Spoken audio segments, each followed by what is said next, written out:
Hi! Hi, hi, hi, hi. I'm so excited. I'm so excited. I'm so excited. You don't even know. I've spent a lot of today in a very, very anxious mood to the point where I was like, is it really a good idea for me to stream today? Oh, I don't know. Like, am I really in the right mood to be entertaining for people? Like, really anxious, tummy hurt sort of anxiety. And then I opened up this game, and it like hearing the theme song, I just filled me with like a nostalgic wonder and just like love. And I'm just like, it cured my anxiety. Hi, Spibby. Welcome, welcome, welcome on in. I see also that Perp is in here, dreaming of daddies. Um, I had the thought when I was getting this game ready. I was like, how do we not have like a nightmare mommy, right? The existence of a dream daddy implies the existence of a nightmare mommy. Who is she? Where can I find her? Why doesn't the game exist already? It probably does, just not like this game. I'm sure there are lots of mother dating simulators out there. Oh my goodness. I I don't know, oh, they're all at the MILF Manor right now. Totally. Like, I had that thought. I was like, okay, well, what do you pair with mommy? Like, I'm trying to think of a word that pairs well with that. And I was like, oh, well, it's MILF Manor. But like, I need to watch MILF Manor to like properly assess the connectability. In my opinion, they are not the same. But I've never seen it, so I guess I have to do my research, is what I'm saying. um and also just like I was looking at all of the options, the dad options in this game, just like, are my tastes going to be any different this time around? Are my tastes going to be any different? And I'm like, listen, Perp is in here. I don't know if Perp is capable of responding to me or is just lurking. Um I wonder if I can telepathically, if I can telegraph, you know, who was my dream daddy the first time that I witnessed played this game. I don't think I played it myself. I think I watched a friend play it. But I give me a guess. I want to know if people can guess who my first love was. Also, there's mini games? Oh, I guess I have to unlock them. Um and it's like, you don't have to immediately respond. You don't have to immediately respond. But as we get into it, I would love I would love to see anybody try to take shots at me.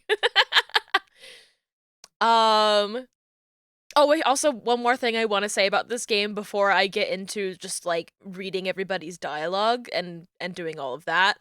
Um I have merchandise for this game, which is a really rare thing for me to have merchandise of things that I like. Because I have this curse. I have this curse where I buy merchandise for the things that I like and then they die. Um so it's like I don't ever buy merch of like the VTubers that I really like cuz I'm afraid that I'm going to curse them. But this is the one thing where it's like I have a Dream Daddy crop top. It's beautiful. It looks really good with all of the pink that I own. That was a really good piece of merch that they sold. But I'm gonna get into it now. I'm gonna dream some daddies. I have to build my daddy first, right? Zzz, snork, me. Dad, snork, me. Dad, wake up!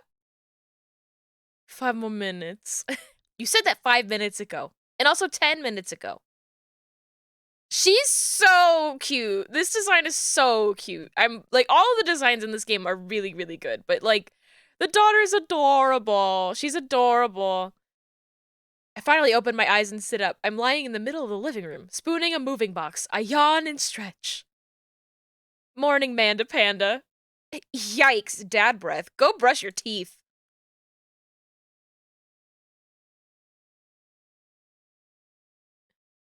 Build our dad! Let's go, gamers! This is what a real gamer does. Am I gonna be a buff dad? Twink dad? Bear dad? Smooth like an alien.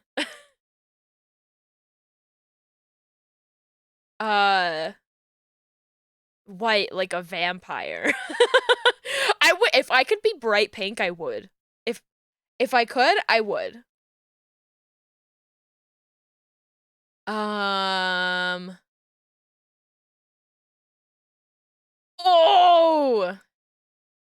Wow. I forgot of the really funny, like, character creator that they have in this. Oh, the man bun. The man bun. That look, I mean, it is kind of similar to the hair I have. I've got buns today. No cute pigtails to be seen. Oh, there's the pink hair. Pompadour.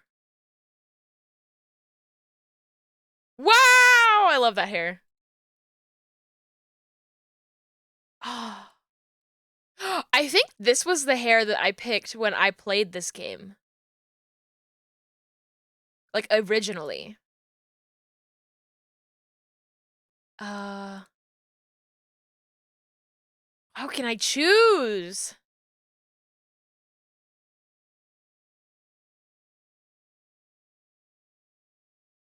I guess I'll do the bun. I'll do the bun. Oh! Yes. Thank you. Yellow eyes. Thank you. Where's the brows? I need the brows to be the right color because it's freaking me out. Wow.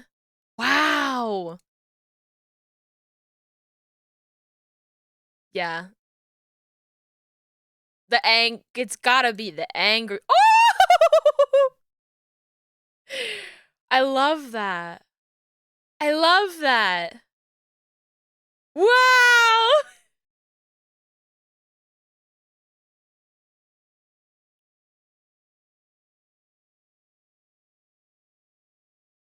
I love this dad.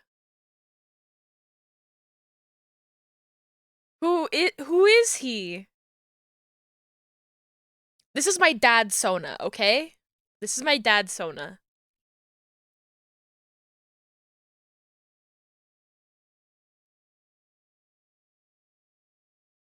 It's like not quite me. Oh, the lips. The lips. Ooh! Yes! Fuck it up! Yes! No, facial hair is so fun, but like, my beautiful, the Lorax! The Lorax.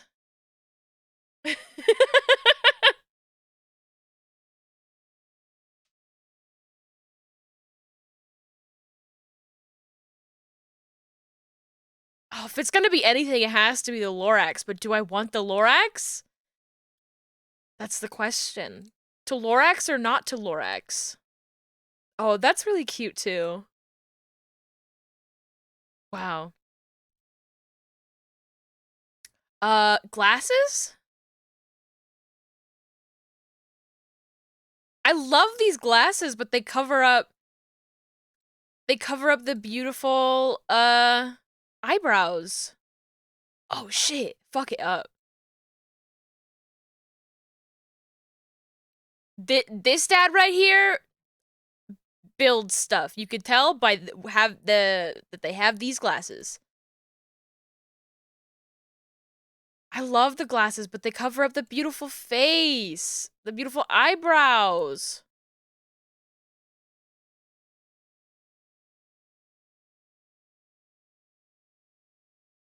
There was one that didn't really cover them up all that much. Is it this one? Is this one? Yeah.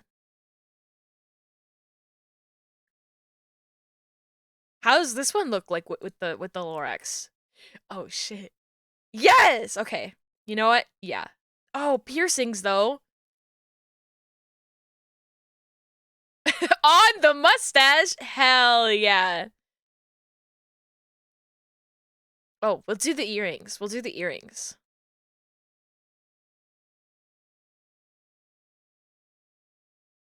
The white? The white kind of looks cool, but the the silver makes more sense to me. Oh! I'm the cutest dad ever! Holy shit. Look at that. Look at that dad. Looking good, daddy. Name that dad. First name, Jersey. Last name, Beezy. Or would it be Beezy, comma, Jersey? I don't want the characters to call me Jersey, because that's not my fucking name. Everywhere that I go, everybody's like, hi Jersey, hi Jersey. I'm like, my name's not Jersey. I'm just from Jersey, please. Hang on, daddy. This is such a good game.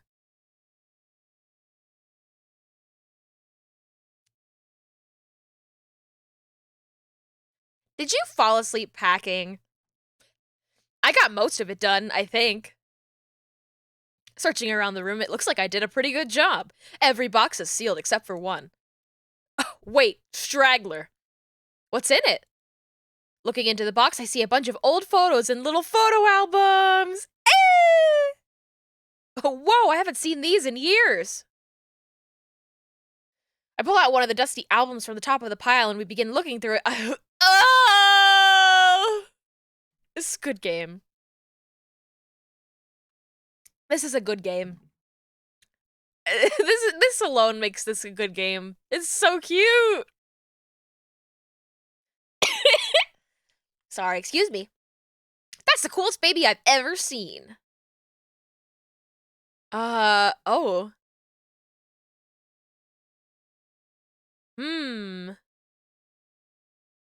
That's a funny choice, but let's pick father. The only way your father and I could get you to stop crying was to put the sunglasses on you. But whenever we tried to take them off, you'd start crying again. You spent the first 2 years of your life with sunglasses on. Nice. Halloween when you were maybe 4? Oh. Little ballerina dragon. Oh my god, that dragon costume. You couldn't decide between being a princess or a dragon, so you went with both. Princess dragon. Yeah, I love that. I was Scooby-Doo for 5 years in a row, but I was Scooby-Doo with an extra costume on top of it. So I was Princess Scooby-Doo, Disco Scooby-Doo, Witch Scooby-Doo. I like Scooby-Doo. Why do I remember crying in that dragon costume? You saw yourself in the mirror and realized you were afraid of dragons. Seeing yourself inside the dragon's mouth was a realization of your greatest fear, I think. Right, yep. Definitely repress that memory. And this was you in your horse phase! Horse girl! Horse girl! Horse girl! Horse girl! I'm just gonna yell horse girl. Dad? I believe you named that plush horse Sir Horsington the Brave. I don't think that was his... Amanda lunges for the photo, but I quickly snatch it away and hold it above her head with my superior dad arms. Nice try, but this is important blackmail for later down the road. Go ahead and try me. I've seen pictures of you in your ska band. Ouch. her little blep. The Scommunist Manifesto had a chance back in the day. I look off into the distance and reminisce about that rad horn section. Hey, it's Emma P.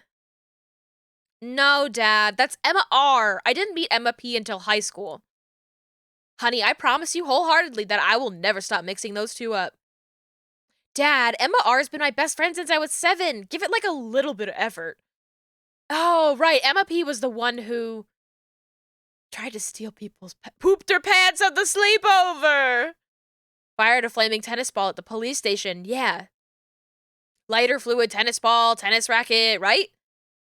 Dad, that was you. Hell yeah, it was me. Oh, right, I was a wild child. I was 6 when you did it. Okay, Amanda, I wasn't aiming for the police station. I was, actually.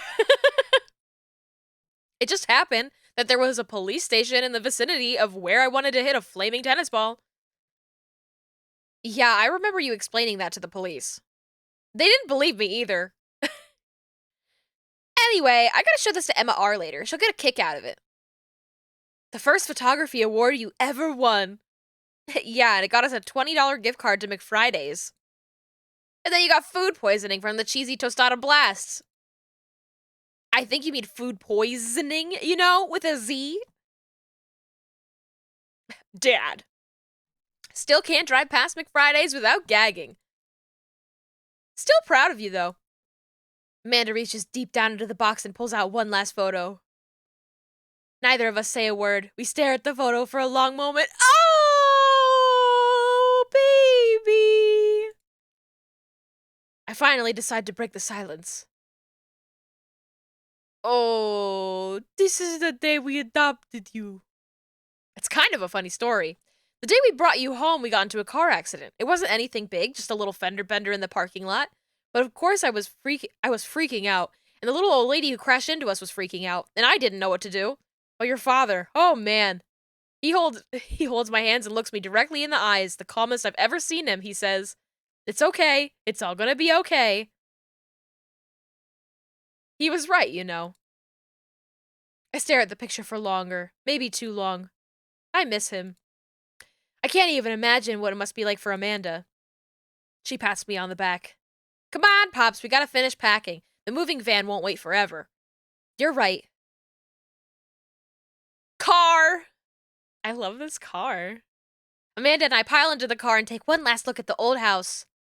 So many memories here. Hard to believe your father and I bought this place almost 20 years ago. Hey, remember when I shattered the front window playing catch?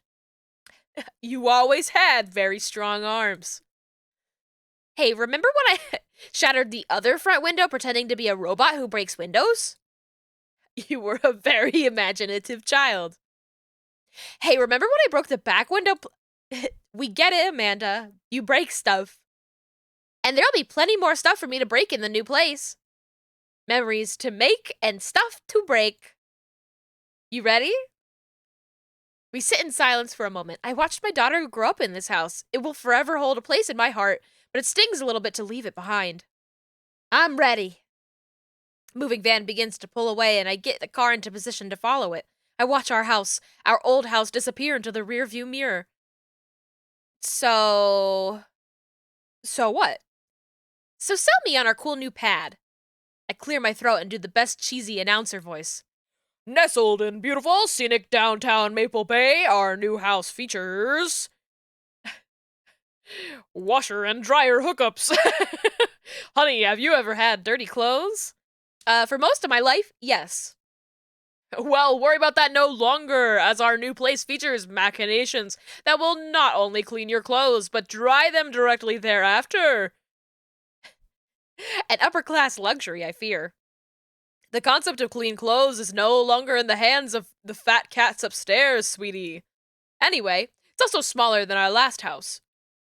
Cozier, one might argue. Good spin. I think it's great. Won't we be closer to a lot of cool stuff that we can walk to? So I don't have to waste gas? And I mean, trying to park downtown is, you know. Amanda, you know you're going to have to learn how to parallel park at some point, right? Not gonna happen, Pops. I think someone needs to do a 3-point turn on their attitude. I don't know how to do that either. Have you met the neighbors yet? Not yet, but the neighborhood seems pretty quiet. So you won't have to chase any rowdy teens off your lawn? You are the very teen you mock when you say that, honey. I'm in my last year of high school. I'm practically dust. Yeah, you're a real... Don't you dare! Senior! Dad, I know where this is going. Citizen! I'm just gonna ignore that. But I won't forget it. So what's item number 1 on the new house agenda? Well, first we'll need to forge a path through the solid wall of boxes that's blocking the living room. I still have to install the washer and dryer. We need to go grocery shopping. Pops, cool your jets. You have to promise me that we're gonna take a break and explore the neighborhood. Oh, okay, you're right. We'll get some work done and then check the area out. House! We pull up to the new house and step outside. The lawn is freshly mown and the for sale sign is still in the yard. Hiya! And with a swift kick from Amanda, the for sale sign is no more. Nice form, Sweet Pea. I got a problem with authority! I'm so proud. Man, all that karate chopping tuckered me out. I could really go for a sandwich. An ice cream sandwich. Sweetie, it's 10 a.m. Need some coffee? Need to unpack first? Did you even see all the dogs in the park nearby? You know it. Thanks for moving us to an area where dog-to-person ratio is very high. I only want what's best for you. I hope you're prepared for the frequency at which I interrupt conversations to yell dog to rocket way up. I mean, you do that a lot already. Hey, it's a dog! Wait, false alarm. It was just a funny-shaped rock.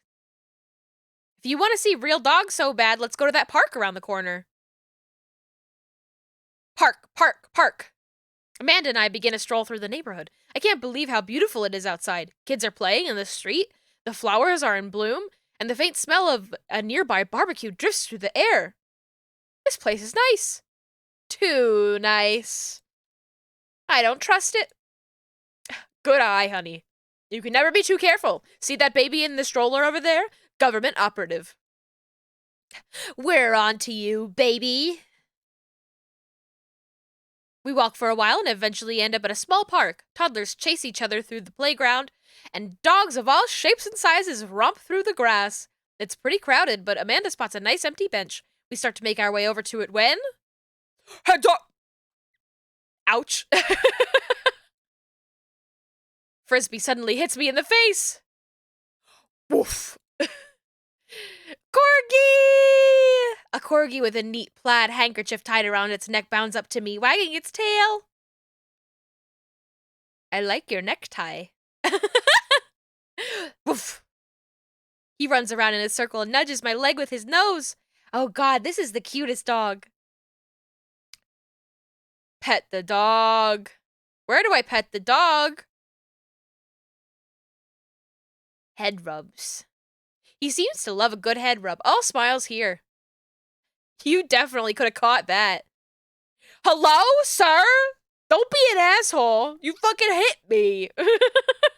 Guy in a Hawaiian shirt jogs over to us and takes the frisbee from me. You know, frisbees are traditionally caught with your hands, not your face. I'll catch you with my teeth next time. Caught me off guard this round. Not again, not ever again. Not the fucking eggplants. I forgot about that. Haha, just messing with you. I'm Brian, by the way. I'm Beezy, and this is my daughter, Amanda. I look over at Amanda only to find her sitting on the ground rubbing the dog's tummy. Hi. Your dog's cool. Old Maxwell sure loves the attention. It's great to see another father-daughter out here on such a sunny day. Where's yours? Brian gestures over to a grassy knoll where a young girl sits on a checkered blanket. She's reading a book bigger than her head. She puts it down and heads over to us. I love Daisy! Daisy's so cute! Oh, Daisy's so fucking cute! Let me move my big fat head out of the way.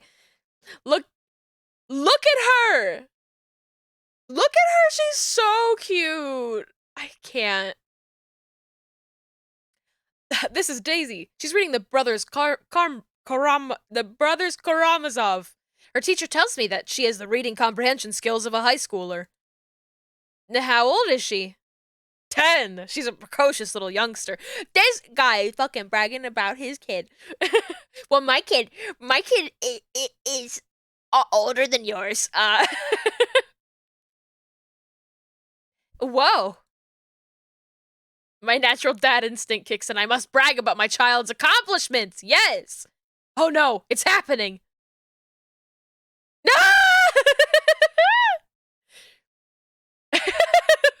Go on, Daisy. Tell him about yourself. I... That's my girl! Amanda, get in there! Okay.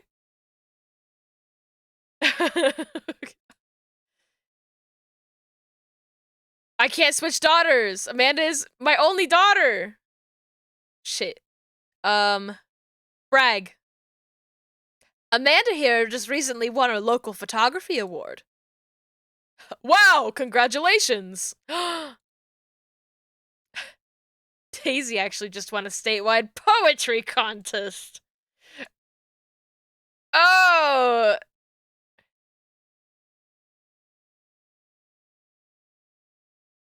Spelling bee photo. Fumbling through your photos browser, you managed to pull up a photo of Amanda winning her 10th grade spelling bee.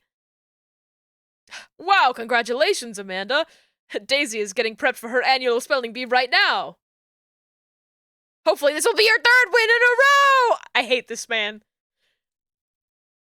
Daisy just started a weekly chess club at her elementary school computer lab. She's the president too, of course. I fucking can't stand this guy! Get this guy out of here! Dang, my high school doesn't even have a chess club or a computer lab. Kill him! Kill him! Last week, unprompted, Amanda helped an old woman with her grocery bags. It's extra powerful! Brian loses 20 hit points. Daisy sold enough candy bars this year to get the top prize, a canoe. We're taking it out next weekend. How is that even possible? Amanda could barely get one of those sticky hand things. It's extra powerful, 20 hit points. No, please! I'm fighting for my life!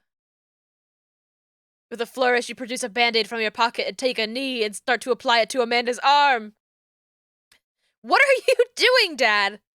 Being a protective parent! Anyone would agree. It's an unusual gesture. You lose 10 hit points. No! It's fucking stacked against me. Did I mention Daisy said her first word at 10 months? Daddy. Amanda's was potty. Still cute, but maybe this isn't the time to bring it up. Oh! I'm fighting for my life in here! Look at my kid's art! You unfurl your wallet to reveal a tiny copy of a drawing of a cornucopia Amanda did in the 1st grade! Cute! It isn't very impressive, but Amanda genuinely appreciates your holding on to it. I regain hit points! Brian loses 10. You regain 20. Daisy here has all of her adult teeth, never had a cavity either. Amanda self-consciously pushes her lips together to hide her teeth. No! I hate this man! Amanda's in all honors classes this semester. Oh, really? I'm actually talking to Daisy's teachers about having her skip a grade. Oh! Even Amanda kind of bristles at that one. You lose 20 hit points. Dang, he's really got us beat. Boy, it's been such a treat getting to meet you two. Did he have to add insult to injury by being such a gracious winner? Fuck this guy. So, I take it you guys are new to the neighborhood. We just moved in. Do you live around here? Yeah, we live in that cul-de-sac down next to the coffee shop.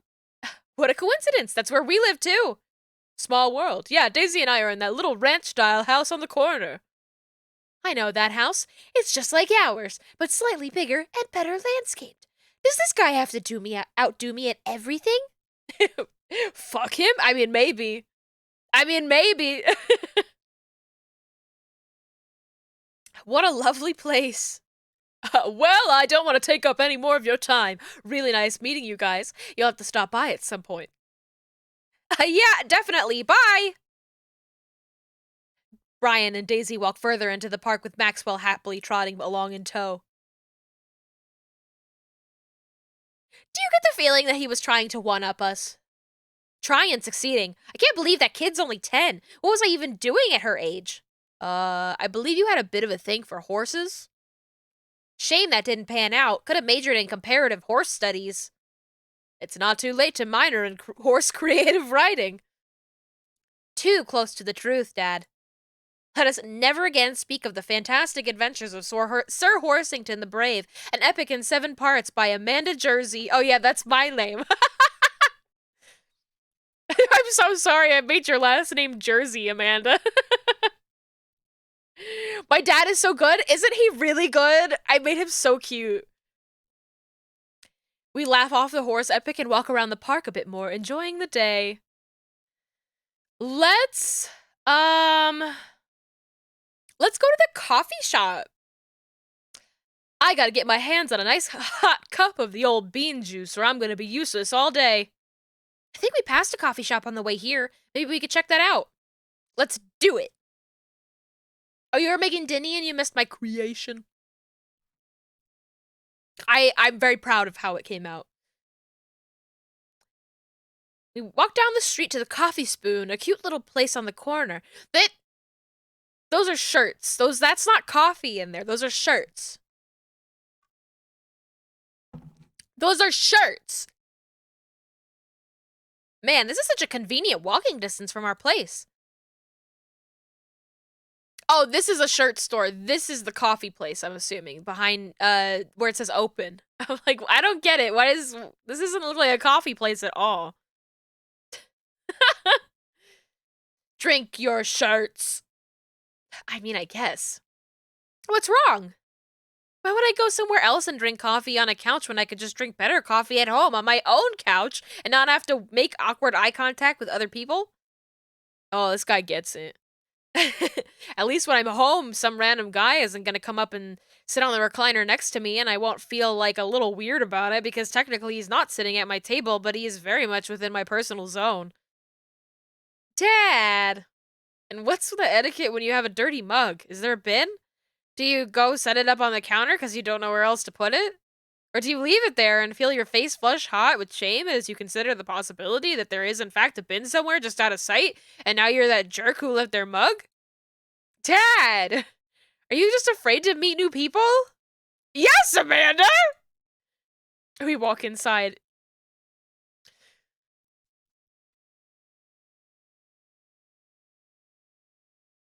Oh.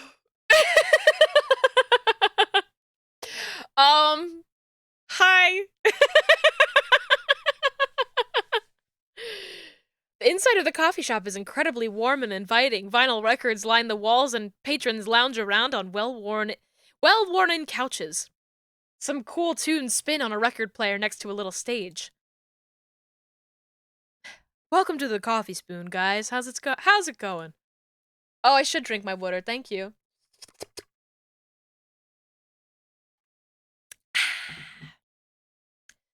What's with the name? Oh, it's kinda dumb. It gets mentioned in this poem I like, and I thought it was a good idea at the time, and I suppose now it's still a good idea because, like, the business is still running. But people ask me that question all the time, and I give them the same answer every time. And now I'm standing here rambling, and I'm sure we're all getting more and more uncomfortable the more I keep talking, but man, we're in it now, and I can't stop. Ah! He's cringe! So what'll it be? I scan the chalkboard menu and I'm immediately overwhelmed. I'll have a... Not this kind of place.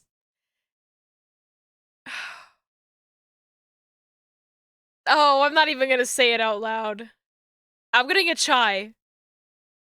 Oh, he liked that. Spicy. I wasn't expecting that, like, my coffee option was going to determine whether he liked me or not. I don't get it. Oh, it's a pun. Diane Ward is a South African rap group. They're pretty well known for their evocative imagery and hyper-stylized music videos. Their music is as catchy as it is disturbing. Okay. Okay. Okay. I'm doing the thing again. But coming right up! And for you? I'll have a macchiato DeMarco, please. Coming right up. Do you want that in small, medium, or Biggie Smalls? Give me a Biggie Smalls, please! Medium. Wait, is Biggie Smalls big or small? I should change that, shouldn't I? I don't care if it's bigger or smaller, I want the Biggie Smalls version. I love this guy, he's cringe! This man has anxiety. Social anxiety. I love that. Matt sets to... I just realized his name is Matt with one T.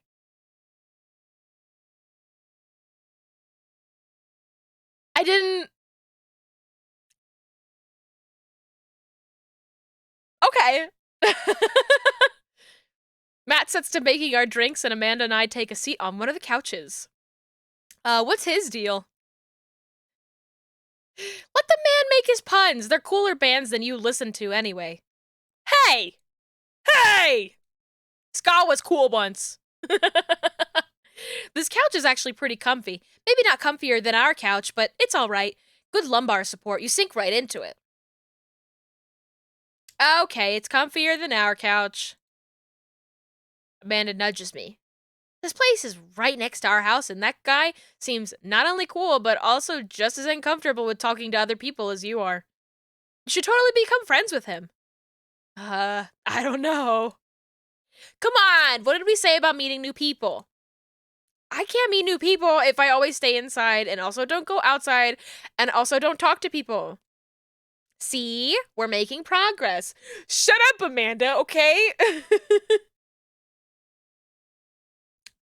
You love this guy, but you're also a cringe indie music motherfucker? I just listened to, like, noise.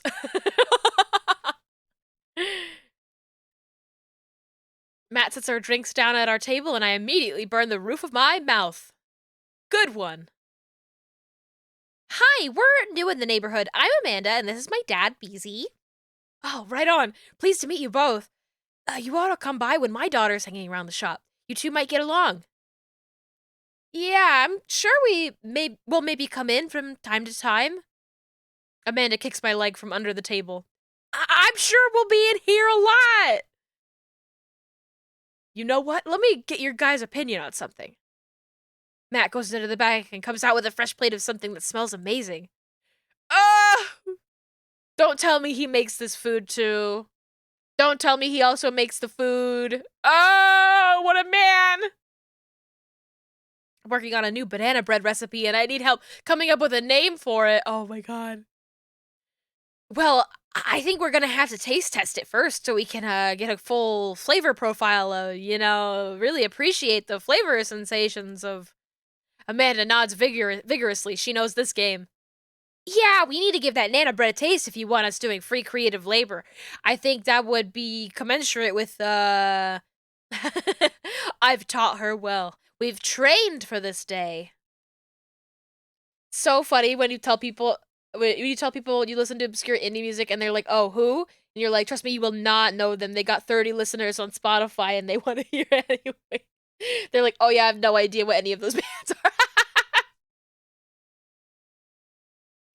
I just listened to mashups of other songs that aren't allowed on Spotify.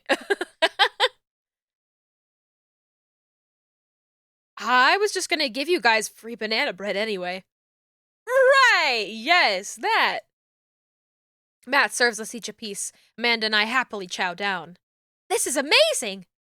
Thanks, the secret ingredient is bananas. Shut the fuck up! So, any ideas? I'm stumped. You really can't come up with a pun that involves banana? Banana bread? Huh? Well, I think I might only be able to give you dad band puns. But I'll give you a shot. The banana bread Kennedys. The grateful banana bread. Grateful bread is fun. Perp, which of these is the most indie? I'm hoping to get this dad's bread. I'm gonna get all of his bread. I'm going to steal his money. I'm going to marry him for his money and then divorce him.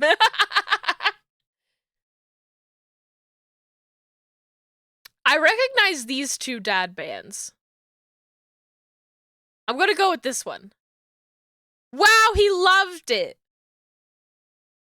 Like Right Said Fred. But now it's about banana bread. I think the youngsters would like it despite not getting it. That actually has a nice ring to it. It does not. Really? Yeah, Right Said banana bread. Strong decisions. That's art, baby. Okay. I wanted to say baby because I thought it would sound cool, but once I said it, I realized it doesn't sound good coming out of my mouth, and maybe I should have just leave saying baby to the professionals. You can call me baby anytime you want. Are you winning? I think so. Enjoy your coffee. Thanks, baby. See, it sounds good when you stop. Oh my god. You get the fuck out of here. Across the way, a man catches my eye. He sits by himself brooding over a cup of coffee. Our eyes meet just for a moment. I hastily look away, hoping he didn't catch me staring. Who is that? Get out of here! I'm flirting, okay? Yuzu, I just moved in! I have not fucked a dad yet. I just moved in. Meowdy, hi Emily! We finish up our drinks and head out. We did have a Pokemon battle. We had a Pokemon battle with Brian, Brian is one of the hottest dads in this game. And I was like looking at the art and I was like, ooh, Brian's really hot. And then I was like, I fucking hate this guy. He's like, he has to be the coolest dad in the room. And I'm like, that is not attractive. That is not attractive. My daughter is better than your daughter. Go fuck yourself.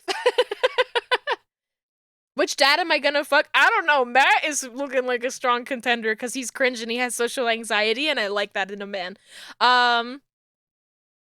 Take care. Okay, now that we're full of caffeine, where to?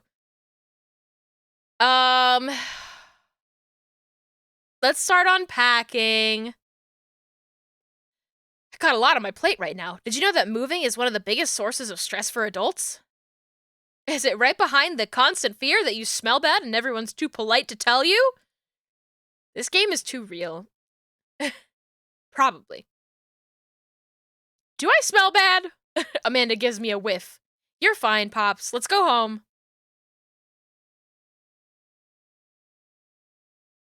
I get to work unpacking the various boxes around the living room. A couple hours pass and I get some good work done. The washer-dryer unit is both washing and drying, and we can actually walk through the living room. Ooh! Thank you, Yuzu, for giving me a little wash cycle there. Making sure that I wasn't stinky. Oh my god, I do have to tell you a terrible story. I'm so sorry. I'm so sorry, I have to tell you a terrible story. So yesterday, let this be a warning to you. Let this be a warning to you. Unpack your shit when you get back from traveling. Don't be like me. Oh my god, it's not even the toilet thing, because the toilet thing wasn't even gross. Okay, so I had to have a plumber come over yesterday to fix the toilet because the handle broke and you could no longer flush the toilet from the outside. You had to like reach in and pull the chain to get the toilet to flush. It was not that gross. It's fine. It was like, okay, this plastic part broke. We need a guy to come out here with a plastic part and fix it. Really not a big deal. This other thing is grosser. Unpack your shit when you get back from traveling, because I made a horrible mistake. I made a horrible, horrible mistake. I was unpacking my shit and I did not remember that when I flew back, I had... So the night before I left, I was using a hot tub, and I hung up my bathing suit in the shower for it to dry. And then somebody else took a shower, and my bathing suit got wet again. So I had to fly with a wet bathing suit. And I was like, okay, whatever. I'm just gonna go get like a plastic bag and put my bathing suit in this plastic bag and roll it up, and I'll deal with it when I get home. And then I didn't unpack my shit for a month.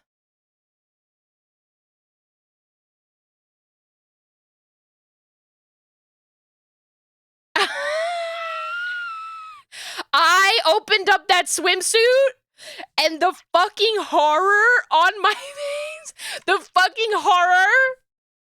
my face, when it was still wet. It was still wet a month later. Why did I open it up? It was not a clear plastic bag. It was not a clear plastic bag. I went to go take my swimsuit. I reached my hand in. It was still wet. And I was like,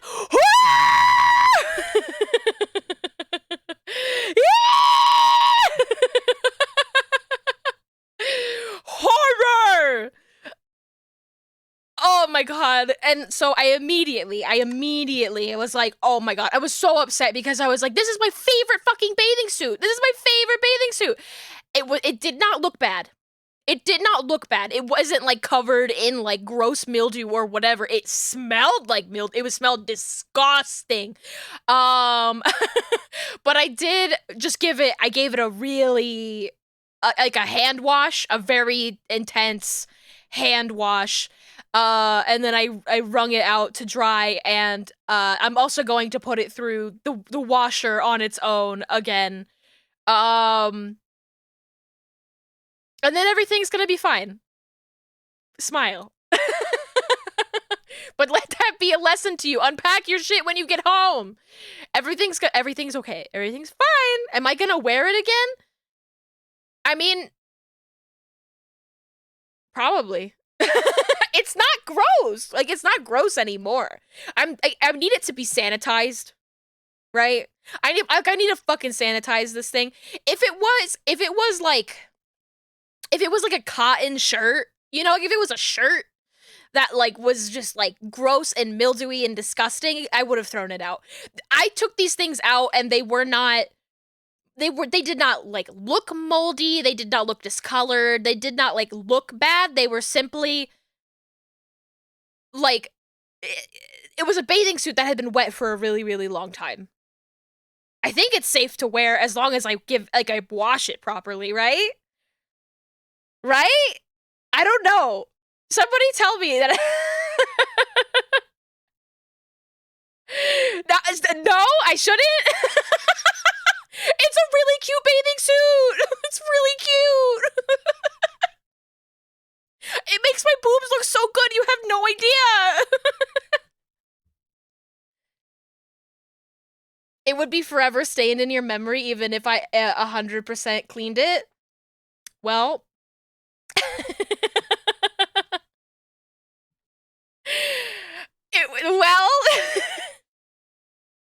It's probably fine. It's a bathing suit. Like, it's not, you know, there's no holes in it. I literally just like hand washed it, and it doesn't smell anymore, and it's totally fine. Like, I'm not freaking out that much about it. I freaked out when I opened it, but I'm not freaking out about it anymore. It's probably fine. I think for like a lot of like mildew, like that stuff washes, right? Does mildew wash out of... I'll just search bathing suit.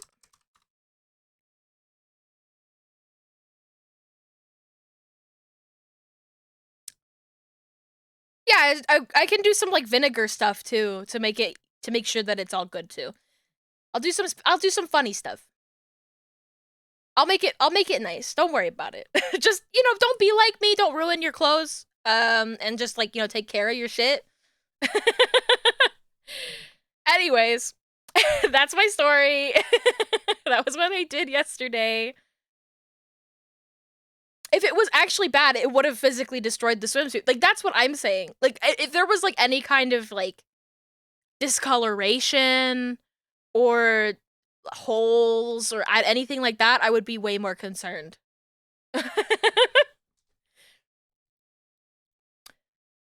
There's like a funny little frisbee in there. I love this funny little bird.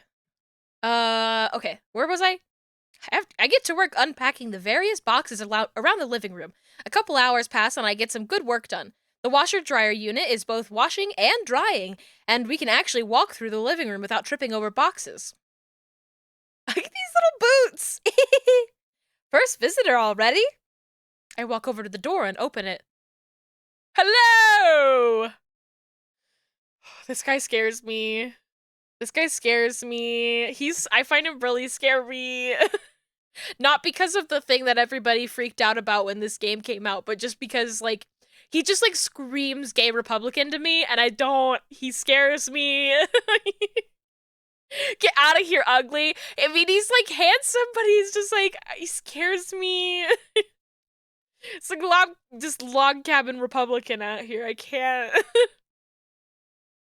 A handsome, clean-cut man stands at my door, brandishing a plate of cookies. Hello!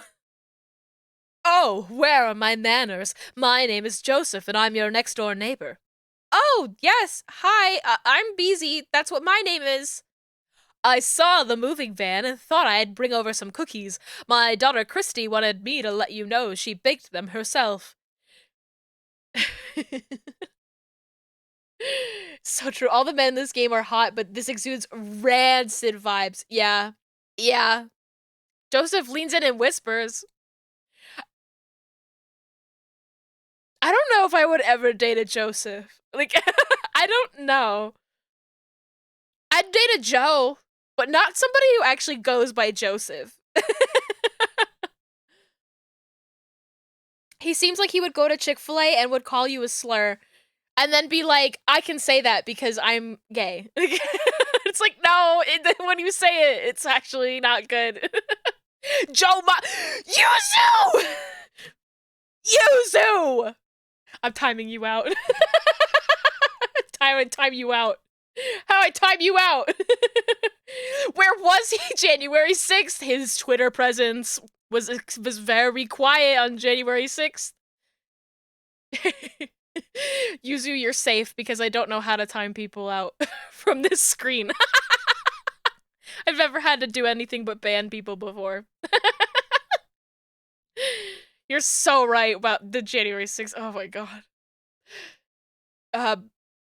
Between you and me, she just sprinkled in the chocolate chips. We both share a laugh.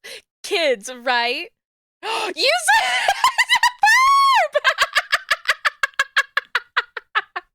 Thank you, Perp, for your...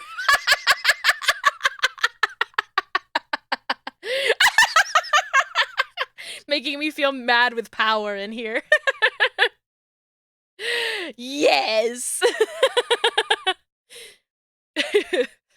Wait, I'm a dream daddy now. Wait, hold on a second. I just realized. Well, I guess I have been for a while, but I'm the dream daddy. Yuzu, I'm your Live 2D dad. I'm your Live 2D dad. It's... Who's your daddy?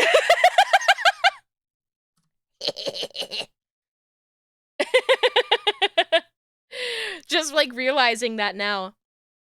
It's so funny, like, it used to be, like, a long time ago, people who did the Live 2D art were called mamas. Thank you! Thank you! Sorry for saying Joe Mama. Thank you for paying the fine for your crimes. It used to be that people who did Live 2D art were called mamas, and then the people who did the Live 2D rigs were called papas.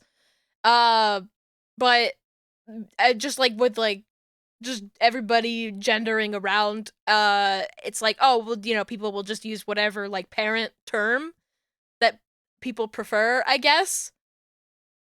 But I think it's really funny, the idea of being like, no, I'm the dad.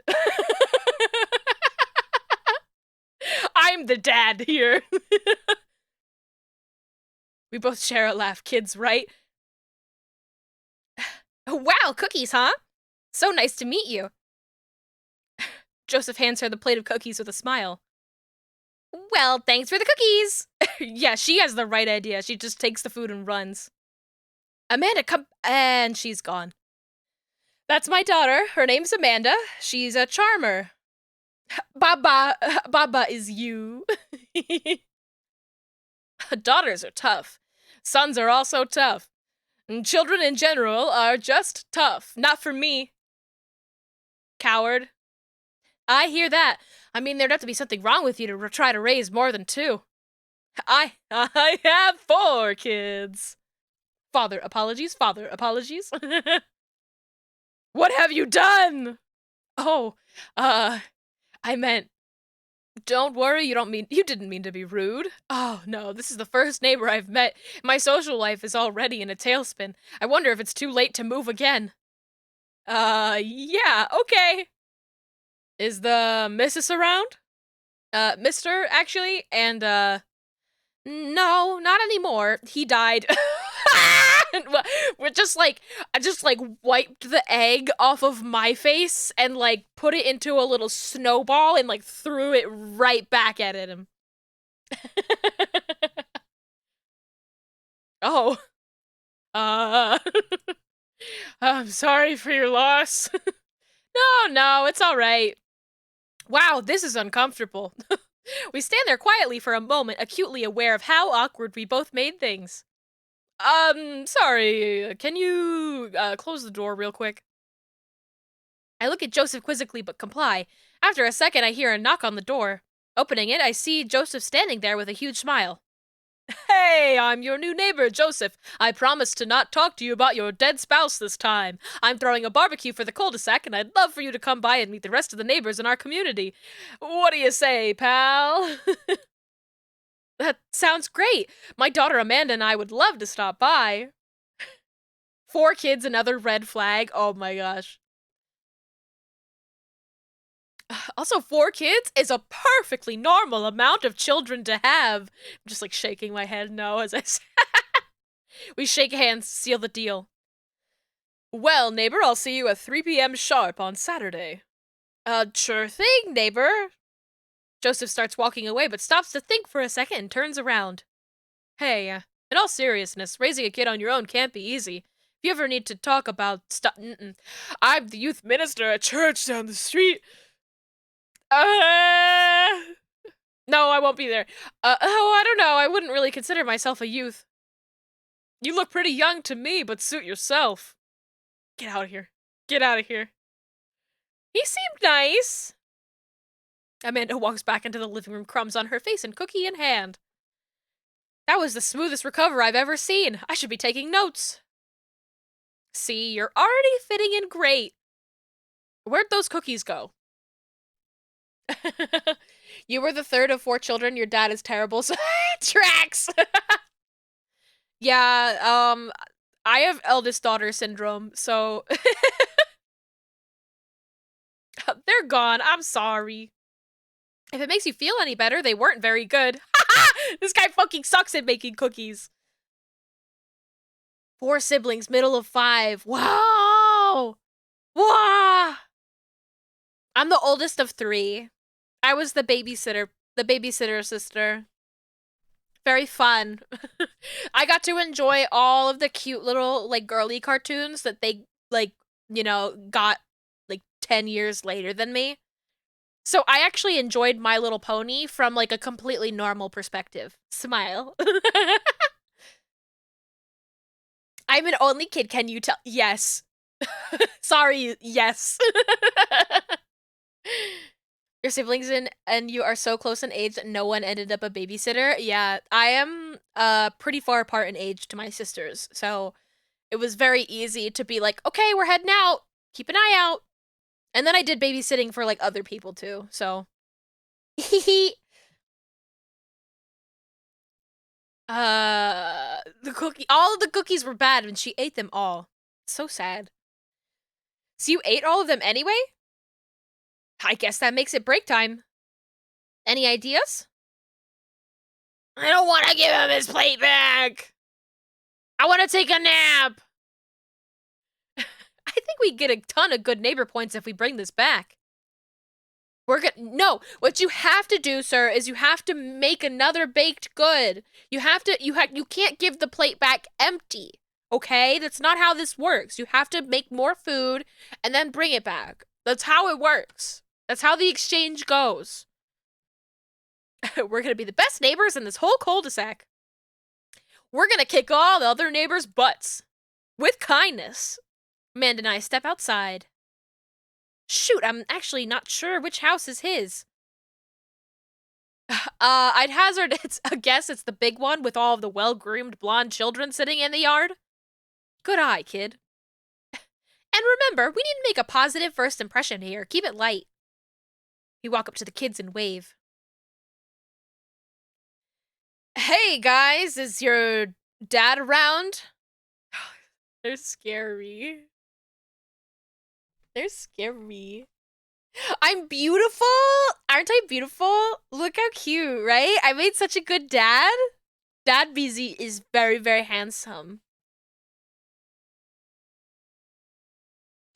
Not like a normal middle child because you were just the least favorite in general. No, Emily, well, you're my favorite. But don't tell Yuzu and Perp that. Don't tell Pat either. I would just said that for you. No, Pat, you're my favorite. You're my favorite. My my dad would do this thing with my grandma, so his mom, for Mother's Day, he would always call the florist that his brother would get flowers for their mom from, and he would call and he would say like, "Hey, so this guy called for an arrangement, right?" And they'd be like, "Yeah," and he's like, "Okay, can you make it bigger than that and have it be from me?"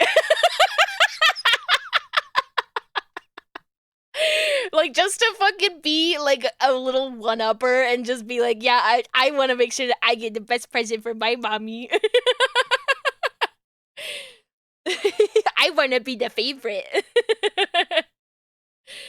So that's what my parents do. They do the whole entire day, like, "You're my favorite, but don't tell the others." But they do it for all of us.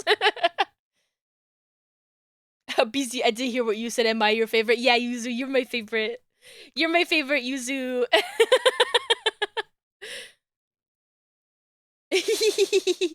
The delightful children from down the lane ass kids. Oh my god, yeah. They really are. Also like The Shining, for sure. Hey guys, is your dad around? They all just stare at us blankly. We just wanted to, return this nice plate, and thank you for the cookies. Jeez, these definitely are Joseph's kids. They all look exactly like him. Christy? What kind of 7-year-old name is that? They were really good. And Christy and Christian? Oh my god, get me the fuck out of here. Get me out of here right now.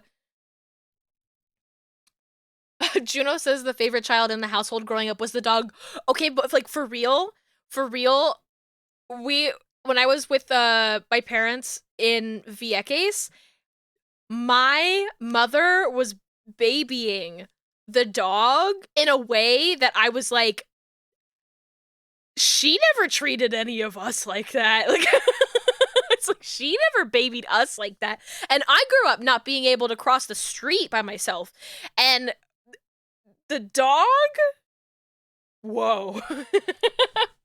The dog got like, "Oh, baby," like just full babying. It was like, what the hell is going on?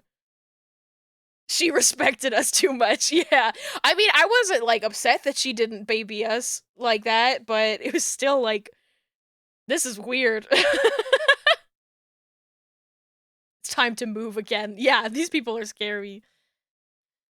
I mean, I heard they were good. I didn't get to eat any. His name is Chris? Psychopaths. Psychopaths. Psychopaths. Is the other kid's name Chris with like a K? Like, what's happening? Christian? Probably? Oh my god, the fact that they're all named. Oh my god, they're all like Christian, aren't they? Ah! That's the joke! I chuckle nervously. Hell, okay, we're just gonna set this plate down on the ground real gentle and then back away slowly, right, Dad? Right, that's what we're gonna do. Kids' eyes bore into us as we scurry away. I can feel their gaze on my back even as we approach our house. Red flag number 3. Just remembered you were gonna go for a run today, but the sun's going down now, so you guess you're not doing that anymore? Go for an inside run. Do a little bit of a jog in place. Or like squats. Do some squats when you're making dinner. Can add a little bit of like a fun workout in there. Hi, Jay! Welcome on in. Welcome, welcome. You missed the scary children. We're never gonna look at the scary children again. I don't want to be anywhere near Joseph in this game. Squats is a good idea. Yeah. And like, after you do squats, like the next day, it's like, your legs will hurt. But in a good way. I don't know. Squats are fun. I need something to get my mind off of those carbon copy kids. They're all test tube babies. I need to rest my eyes. You've been awake for what, 3 hours? And that's 3 hours too many. As we're walking home, I hear heavy footsteps come up behind us.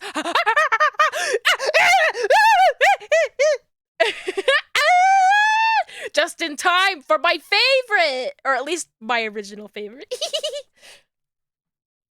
You're invited to his barbecue. Oh, I'm going to his fucking barbecue. Oh, whoa! BZ, bro! Ah! Whoa! He's got the baby! He's got that fucking baby! He's got that fucking thing on him. And by thing, I mean baby. Big fat baby. The man! The myth! The legend! The king! I turn around and I can't fucking talk. I turn around and I'm greeted by a familiar face jogging up to us. Craig? Bro! Holy wow. I haven't seen Craig in forever. It's been too long, dude. Wow, you look great! Haha, yeah, I cleaned up my act. Cleaned up his act? Are you kidding me? He's ripped! He's still so sexy. I don't know, he's like a very handsome sports boy, but giving him the little baby holder also increases the sexuality of just like, wow, this man is a responsible dad. I can appreciate that in a man. Like, the baby makes him hotter. That's, yeah, 100%. 100%. It's like when people have pictures of themselves with dogs and their Tinder. Craig and Matt are the most attractive to me. I don't think I liked Matt when I first played this game, but I'm definitely coming around to him more in this playthrough. I'm like, oh, I think I do like cringe men more. Amanda, this is my friend Craig. We went to college together. We were roommates for a while too. Amanda, dude, you probably don't remember me, but you're so big now. Hello. And hello, cute baby. Nice. Aw, thank you. Last time I saw you, I think you were about her size. This is River. Say hi, River. That's a cute name. That's such a cute name. He picks up her tiny wrist and waves it around. River gurgles happily. Are you babysitting? Nah, dude, River's my kid.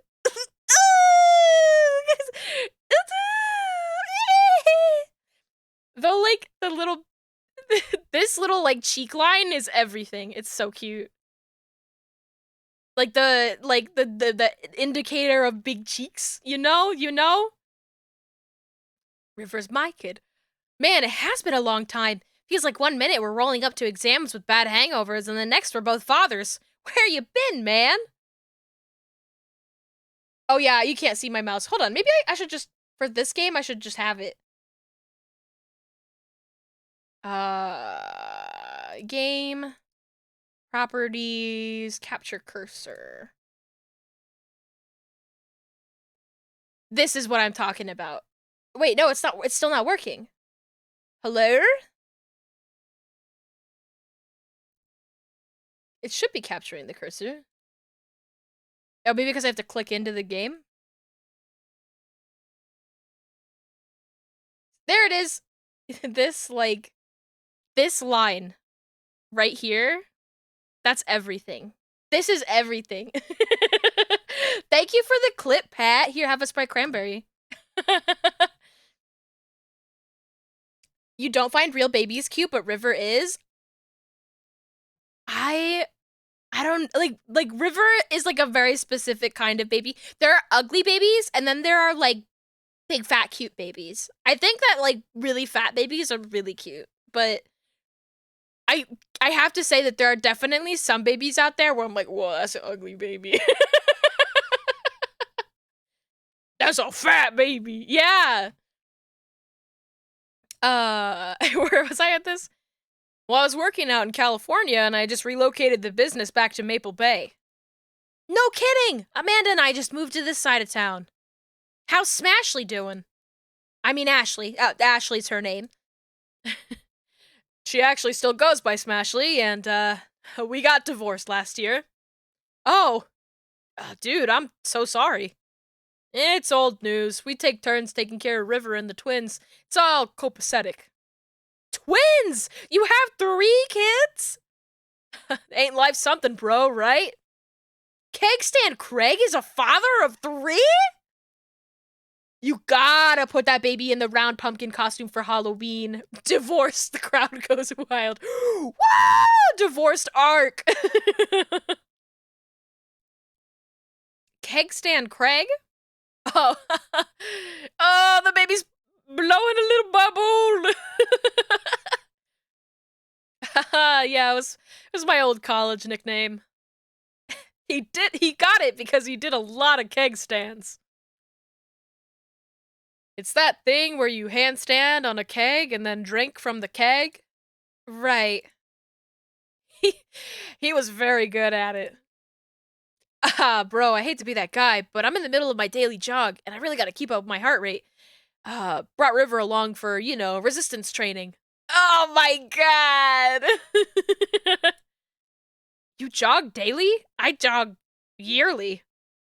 On January 1st, when I promised myself I'm gonna jog daily for the rest of the year, but give up after 30 minutes and just walk home. Feel like that would be too much shaking of the baby? You must shake the baby. It's good development for a baby to shake the baby. Yes. Realistically, I think it's probably fine. If you're not like running at like a really strenuous pace, because it's actually really good to sort of like throw babies around a lot. No, don't shake the baby. I'm like, I don't know. I don't know enough about babies. I do know that one thing about babies is that you actually do have to throw them in the air a lot, so that they can properly develop their, like, balance. It actually helps them, like, develop their brain and their, like, their sensory. It is genuinely really good to pick them up and throw them in the air a lot. Thank you. Perp knows what I'm talking about. Yes. They need proprioception learning. That's why they love swings. Yeah. It's like how they like understand sort of like their body and their surroundings and balance and stuff. You gotta shake the baby a bunch so that they don't get sick when they go into VR. But I don't know. I could also be wrong. Maybe you shouldn't jog with a baby. I think a lot of people who jog with babies, they usually have them in strollers. It's a lot of people. I've seen a lot of people do that. Well, it's never too late to get back into it, dude. You should join me sometime. I don't know. Come on, it'd be fun. We could grab breakfast afterwards, catch up. We could do a bro brunch like the good old days. Yes? All right, sure. Sounds great. Oh, he's so handsome, and he's got the little cut in his eyebrow. It's like, oh my god. You wish your parents shook you more. Strap the baby in the thing that NASA puts the astronauts in, the G-force swingy thing. They spin you in a circle. As long as the baby's old enough that their neck holds them up on their own, it's fine. Ah. Thank you, Perp, for your knowledge. Perp knows many things. I'm just grasping at straws. Craig gives a little wave, puts his earbuds back in, and jogs off. I can't believe Craig is ripped and has kids. I'm reeling. Trade offer. I shake you. You call me mommy. Okay, but it would be really funny to be like mommy ASMR, but it's just like me like throwing you in the air. Woo! And playing peekaboo. Peekaboo! Where'd she fucking go? Where'd she go? Just like just a little bit of like, oh, peekaboo! Peekaboo!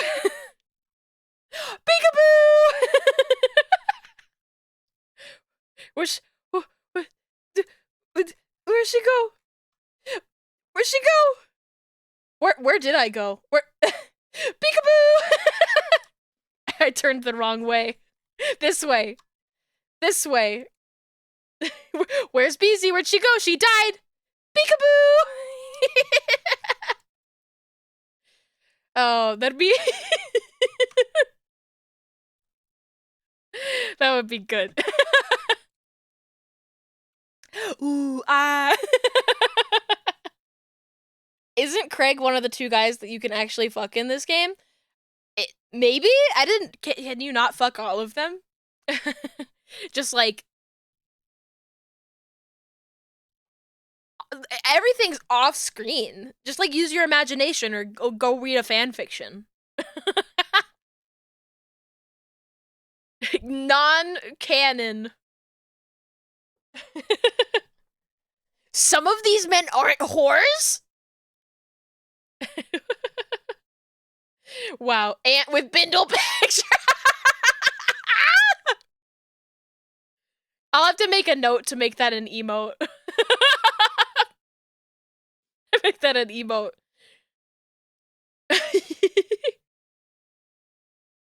I don't think you have sex with some of them. Only explicitly remember Craig and the bad boy. Yeah, the bad boy definitely.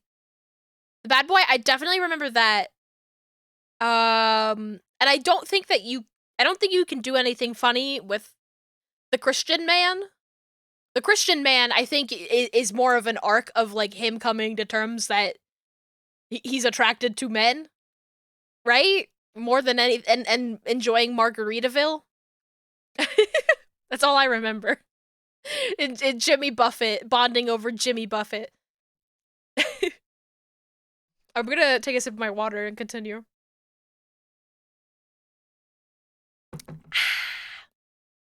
Oh my god, it's been an hour and a half already. Why's that? The Craig I knew is not fit to be responsible for any living thing, including and especially himself. One time I watched him drink an entire jar of marinara sauce for dinner.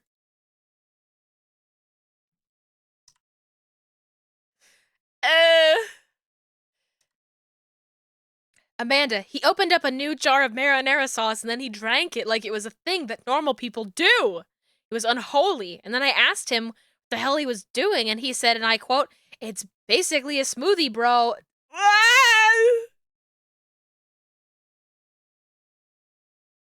I mean, technically, he's not wrong. Don't say it. He jogs! He was jogging! He was like a totally different person. Anyway, we better get home. I'll have plenty of time to reflect on how old I feel later.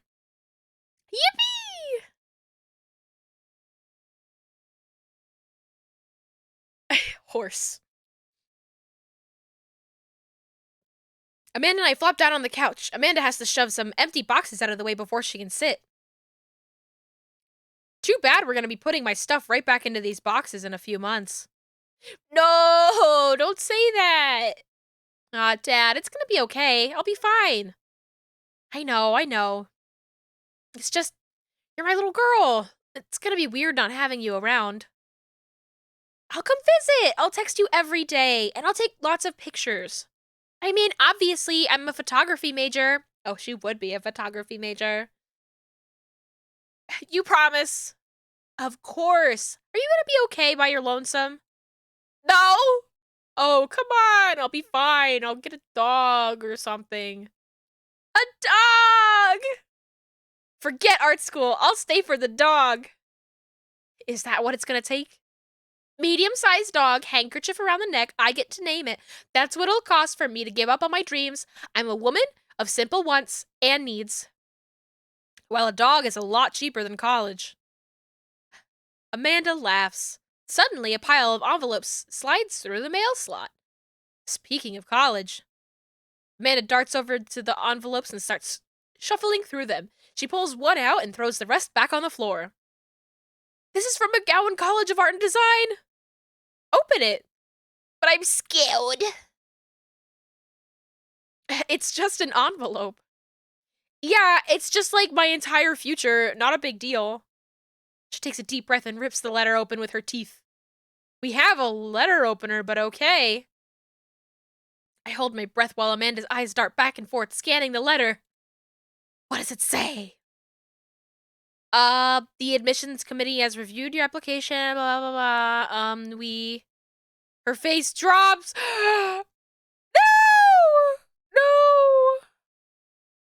No! Regret to inform you that we are unable to offer you admission to McGowan College of Art and Design. Oh! Amanda throws the letter on the coffee table. Oh, sweetie. It's okay. I kinda saw it coming. I knew I shouldn't have put that experimental stuff in my portfolio. Their admissions officer told me they just want to see portraits or whatever. I pull Amanda in for a big hug. Oh. Art school too expensive, girl. You know how to use a camera. Just go out there. You're an amazing photographer. I know how much work you put into your portfolio. Some other school is gonna want to snatch you up for sure. Yeah, I know. It's fine. Are you actually fine, or are you just saying that? I'm fine, really. Her face says the opposite, but I probably shouldn't push her on this. Oh, and before I forget, Emma R and Emma P are sleeping over tonight. So, you need me out of the way because I'm painfully uncool? I would choose a more delicate phrasing, but yes. I'll have you know that I conveniently already have plans for tonight, so you'll have the new place to yourself. Yeah, and what are your plans? Quick, think of plans! The union meeting! I'm going clubbing. Union. Boss man's been riding us proles too hard. It's time to rise up for our rights! Dad, you're not even gonna invite me to the riot? I'm sorry, sweetie. It's an honest day's work for an honest day's riot. I'm just kidding. I'm actually going to go out and watch the game?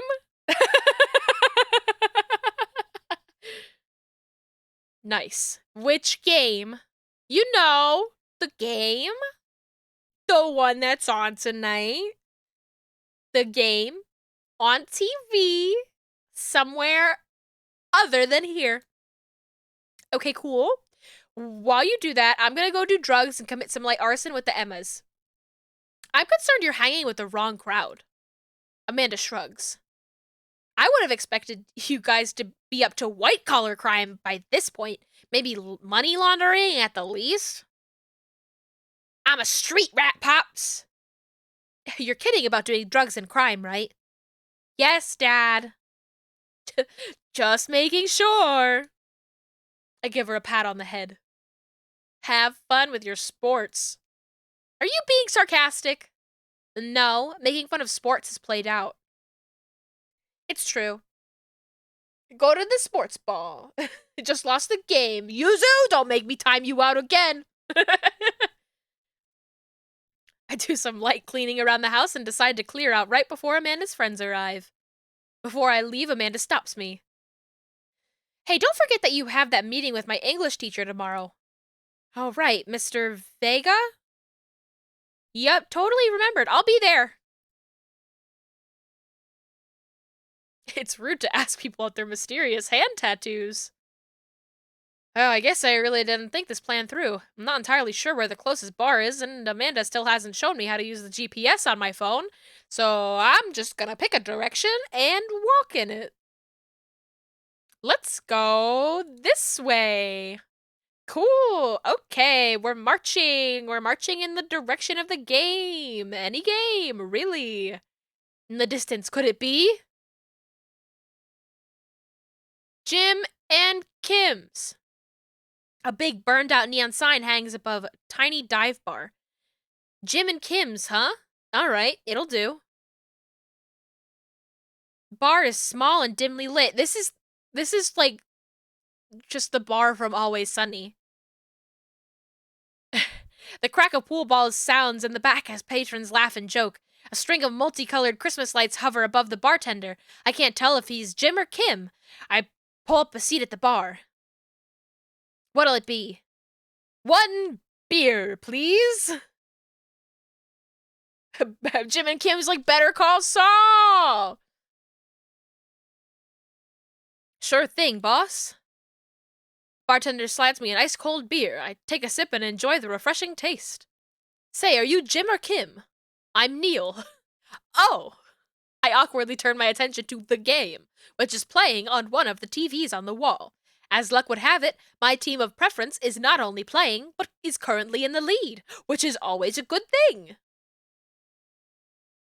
The brightly colored mascot, which is some kind of animal, does cartwheels. I silently cheer on my favorite team, hoping that I don't get into any confrontational arguments with the fan of the opposing team. Several people in this bar are wearing the distinctive colors of the team I dislike, although I believe from their demeanor that, like me, the passion for their team is all in good fun. That woman is a vampire. This woman is a vampire? This woman is a vampire. That's a vampire. A middle-aged woman holding a near-empty wine glass sidles up to the bar and sits uncomfortably close to me. Hey, sailor. Oh, hello. Good to see fresh meat in here. I'm Mary. Come here often? No, I actually just moved to this part of town today. I'm busy, by the way. Are you watching the game? She's got a cross around her neck. Oh, so she's not. She can't be a vampire. You're right, Yuzu. You're right. You're so smart. She could bite me if she wanted. Yeah, my preferred team is in the lead. If they keep this up, they'll win the game with ease. Oh, I love that team. And I also love that game. I love someone who knows their way around balls. I'm getting the impression that she's a little drunk. Buy a gal a drink. I mean, I just moved in here. I'll be polite.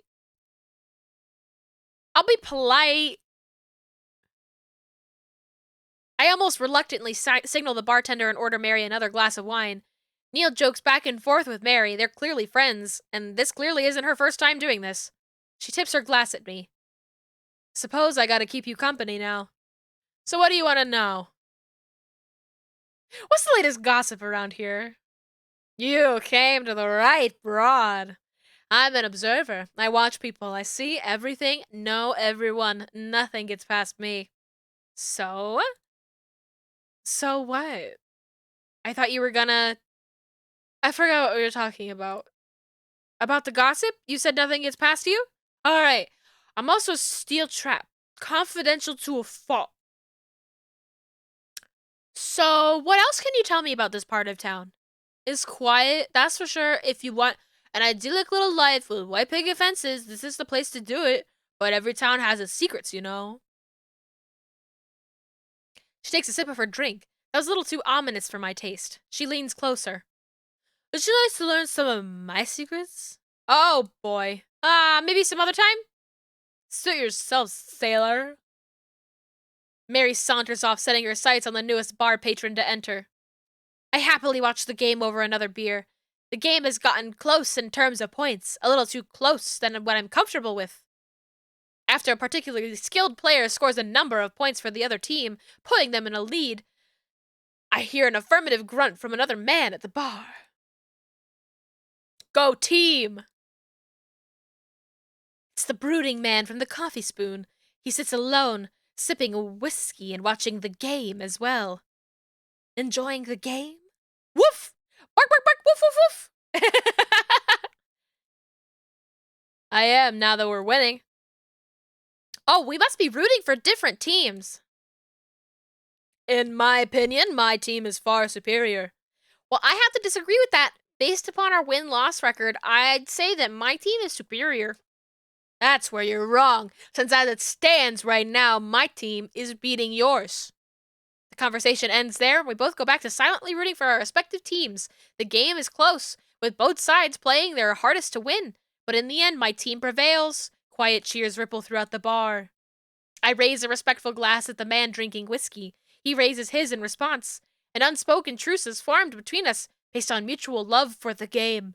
He motions to the bartender, who pours 2 glasses of whiskey. The man slides one over to me. He looks stinky. Yeah, he really does. The name's Robert.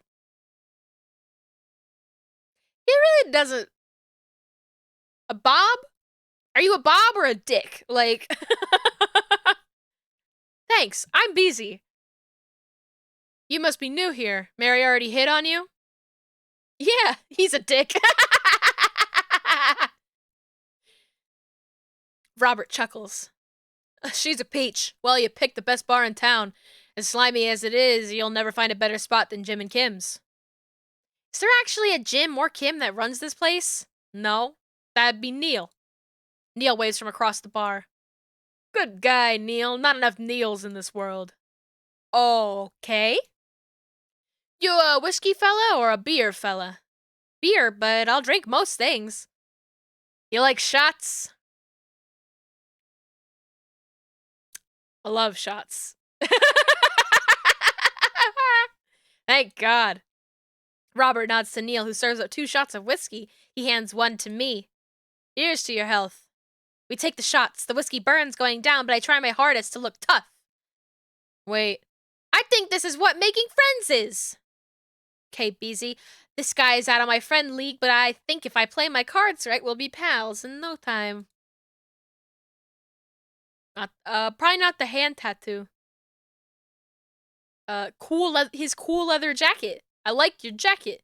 Thanks, been in my family a long time. Passed down from firstborn to firstborn. Cursed, some would say. Cursed? Some would say? Man, this guy's mysterious and cool. Way cooler than I am, at least. Robert signals to the bartender for another round. What are you doing here tonight? Running from my problems. Trying to make friends. Trying to make friends. I'm new in town. Figured it might be good to put myself out there. You seem pretty cool. The key to being cool is acting like you don't care about anything, but actually care very deeply about everything to the point where it's debilitating. Really? Robert downs the rest of his drink. Of course not. He gets up. Be right back. Gotta powder my nose. I've never seen Robert this talkative. He must like you. I guess so. I think I'm a little too cute for him. I gotta admit that Robert has a gruff charm to him. If a guy like that thinks I'm cool, then I really must be. Robert comes back from the bathroom and grabs his leather jacket. I'm gonna go home. You heading my way? No. I want to watch the game. Robert and I leave the bar and find ourselves walking in the same direction. I live in this cul-de-sac down the way. Does everybody live there? It's like Ed, Ed, and Eddie. Me too. We just finished unpacking today. Great place to be. Good neighbors. Well, some of them. Who's that? We get to Robert's house, which is just a few houses away from mine. We stop and he turns to me. I don't kiss and tell, BZ. So are we doing this or what? Bro, no. What? You know. Do you want to come inside or not? A wave of realization rushes over me. I blush. No. No, thank you, sir. No, thank you, sir. Have a nice day. I'd better call it a night. Catch you around? Sure. He's a whore. Yeah, 100%. He likes you. I didn't even say, like, the good options. He didn't like me that much. He's just a whore. I head home, head buzzing with whiskey. The only thing that he liked me saying was, like, the fact that I would take a shot with him. That was all he cared about. I head home, head buzzing with whiskey. What did he mean by, are we gonna do this or not? I plop down on the couch and I'm asleep before I even get the chance to take my shoes off. Ah! I wake up to a text from an unknown number. Rise and shine, early bird. Still want to work out? This is Craig, by the way. Smiley face! Smile. Holy crap, it's 6 a.m.? Who does 6 a.m. anymore? Without realizing it, I drift back to sleep. Whoops, must have winked back out. I check my phone again. Hey, bud, still want to get your swole on? I'm ready to tear up the track. Hit me up. God, the last thing I want to do right now is work out. But it is Craig. I do want to catch up. Go to the gym. Go to the gym. Smile. Hey, my man, I need a few minutes to wake up, but let's meet in 20? After a few seconds, another text comes in. Sure thing, meet me at the gym. I stretch and my bones creak. I gotta stop falling asleep on the couch. I throw off my blanket and... Hey, wait, I don't remember falling asleep with a blanket. Amanda must have tucked me in after I fell asleep. Bless that child. I reluctantly brush my teeth and throw on the only clothes that I own that are even kind of gym appropriate and head out. The neighborhood is quiet and serene this early in the morning. Birds chirp and the grass is still wet with dew. Surprisingly, the gym is pretty crowded. I spot Craig standing out front, stretching. Stretching. Of course. He spots me and waves enthusiastically. Hey, bro, good morning. Where's the baby? Hey, good to see you, man. I'm definitely not as pumped up as he is. Maybe I should have had some coffee before I left. You ready to kick some butt? Help! With your help, I am. I get the feeling this is going to be less of me kicking butt and more the gym kicking my butt. But I can handle it with you here. Dude, bro, that means a lot. We head into the gym, and I'm immediately intimidated. All of these people look like they could break me in half. And it seems like Craig is friends with all of them. 4 big guys. He high-fives and finger guns all of the cool jocks in the room. They look like they could and would steal my lunch money to spend on protein shakes. Come on, bud, let's warm up. We head over to the treadmills and start walking. Okay, I can walk. Walking is good. This is a decent place to be. Walking. So, I know we are on treadmills. Yes. And those over there are ellipticals. Very good. What is all this other stuff? Craig laughs. They might look a little scary, but I guarantee that all of them serve a specific purpose for building muscle mass. I watch as a dude in a muscle tee flexes a muscle I didn't know existed on a machine. I think that was once used to process grain into flour? What is that? Why is that guy doing that to himself? That's a good question, bro. What do you think he's doing? Training to crush people's skulls with his thighs. He's trying to make his thighs so strong that he could crush people's skulls with them. Yeah, that's pretty much the only reason I work out.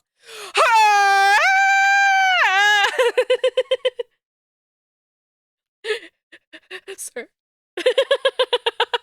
Oh no, Craig is turning up the speed. I better do the same. How long have you been doing the buff thing? Couple years. What do you do when you're not dadding or working or buffing? Oh, I coach my twin softball team. What a man. That still counts as both dadding and buffing. I keep busy. What do you do for fun? I love learning. I love learning. I do. I love learning. I try to educate myself about the world around me. I'm like a sponge for knowledge, soaking up all the intellectual content. You know, history, the paranormal, wilderness survival, aliens, mostly those kind of things. So you watch the History Channel too, huh? Yes. We're jogging now. Oh god, we're jogging now. I look over to Craig, who hasn't even broken a sweat. How is he doing this so effortlessly? I'm dying! I can feel my life force draining through every orifice of my body. Hey, remember when my fish died in college? He loves me! No, I don't like this story. Oh my god, is he really bumping up the speed again? I guess I better do it too. Oh, this is fast. This is very fast. And we were at that party, and you vowed to make me feel better? You tell me to create a distraction? So, of course, I do a sick keg stand and do everyone cheering? Then I try to steal a fish from a fish tank at the party with my bare hands like an idiot. And then you drop the fish and it's flopping around and you panic, so you run up to me post keg stand with a dying dirty fish in your hand that you scooped off the ground, and you're yelling at me that we have to leave. So we're running out of a frat party with the fish and trying to give it mouth-to-mouth resuscitation, and we get him home and get him into a bowl of water, but the prognosis was grim. And the next day, he's alive and well. They never did catch the great fish thieves of Grand Ridgeu. And they never will. I shoot off the end of the treadmill and crash into the wall. Jesus, that hurts. Dude, bro, are you okay? Craig offers me a hand and looks me over for injuries. I'm fantastic. I manage to stand up and rub my back. Doesn't hurt now, but I'm sure it will later. You don't have to push yourself like that. Always know your limits.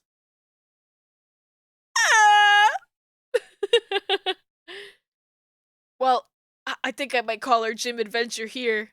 You sure? Yeah. Alright, well, here. I brought you this.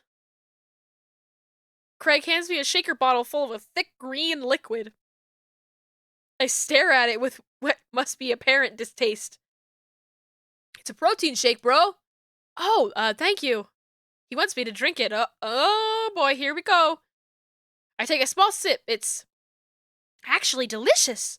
Wow, this is really good. And good for you. It's my special recipe. I'm pretty proud of it.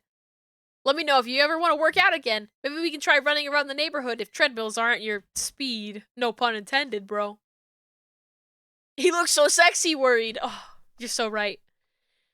Good one. Well, I'm gonna go put some ice on this everything. I'll see you around. I leave the gym feeling ashamed. Craig used to order delivery from the pizza place across the street from our dorm, and now he can run circles around me, literally. Man, I really gotta work on this dad bod.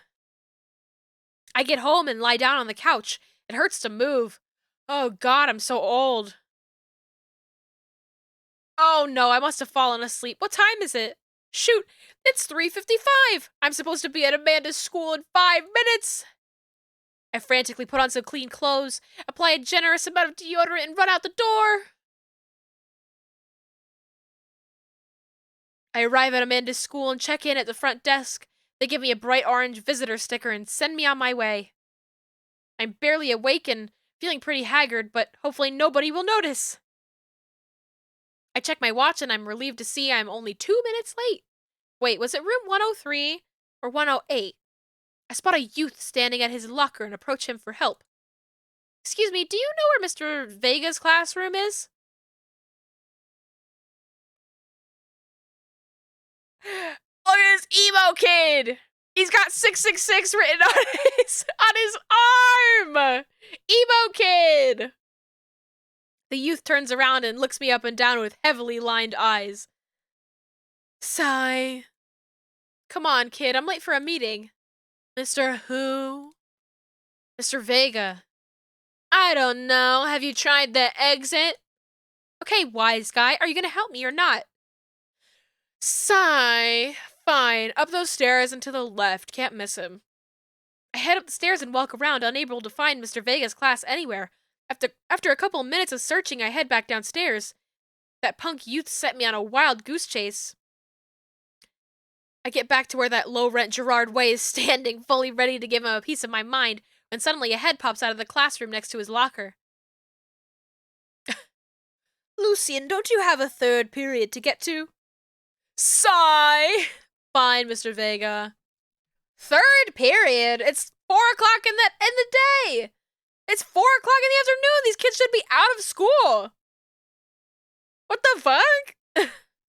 Wow. Now I'm officially 10 minutes late. I glare at him as he walks away. We're not cool. You must be busy. This period's almost over. Would you mind waiting in the back? Mr. Vega leads me in and I take a seat in one of the comically small students' desks in the back. I might get stuck in this. Alright, where were we? Now, who can tell me about the unreliability of the narrator in J.D. Salinger's Catcher in the Rye? Why am I in class? Yes, Colin? Colin stands up and does the thing where he blows into the crook of his elbow to make a fart noise. The whole class erupts in laughter. All right, everybody. This guy's very tall. He feels very tall, comparatively. This little man bun thing that he's going on, that's embarrassing, actually. Why is it only third period if it's past 4 p.m.? This meeting was scheduled during class? This is a high school? What is happening? I'm only 10 minutes late for the meeting. Was it just supposed to be like a really short meeting? Like, I'm so confused. Now, Holden Caulfield is an unreliable narrator in the sense that the bell for the end of period rings. All of the students immediately get up and make a break for the door. Remember to do the reading and answer the response questions on page 194 in your textbook. Nobody's listening. Or not, I guess. Mr. Vega turns to me and sighs. Oh, they're middle schoolers. What? Does this guy teach middle school and high school? Because my daughter's going to college, and this is a meeting about her.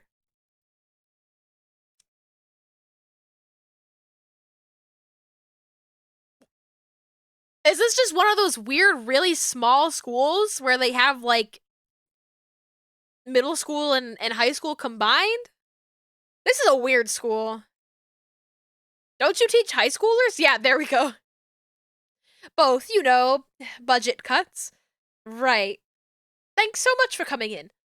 No problem, Mr. Vega. Please, call me Hugo. I don't normally do these impromptu parent-teacher meetings, but as I'm sure you know, Amanda's a very bright student, and I'm concerned about her recent behavior. What's going on? Amanda has never been the most engaged student, but I know she cares. Recently, though, she's been falling behind. She's not completing assignments and has been doing rather poorly on tests. I'd normally chalk this up to senioritis, but... This is strange. I thought Amanda always shared everything with me. It hadn't even crossed my mind that something might be wrong. Wait. Yeah, maybe it's a connected school and he's like her advisor. Because here's the other thing. We just moved. We just moved. And it's like, how far away did we move? I guess not that far if she's still going to her old school.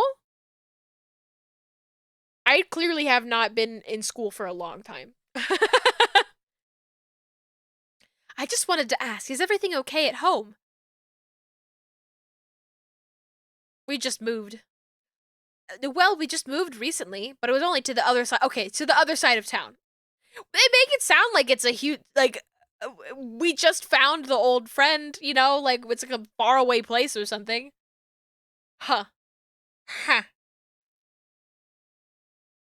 But it was just the other side of town, and Amanda was more excited about it than I was.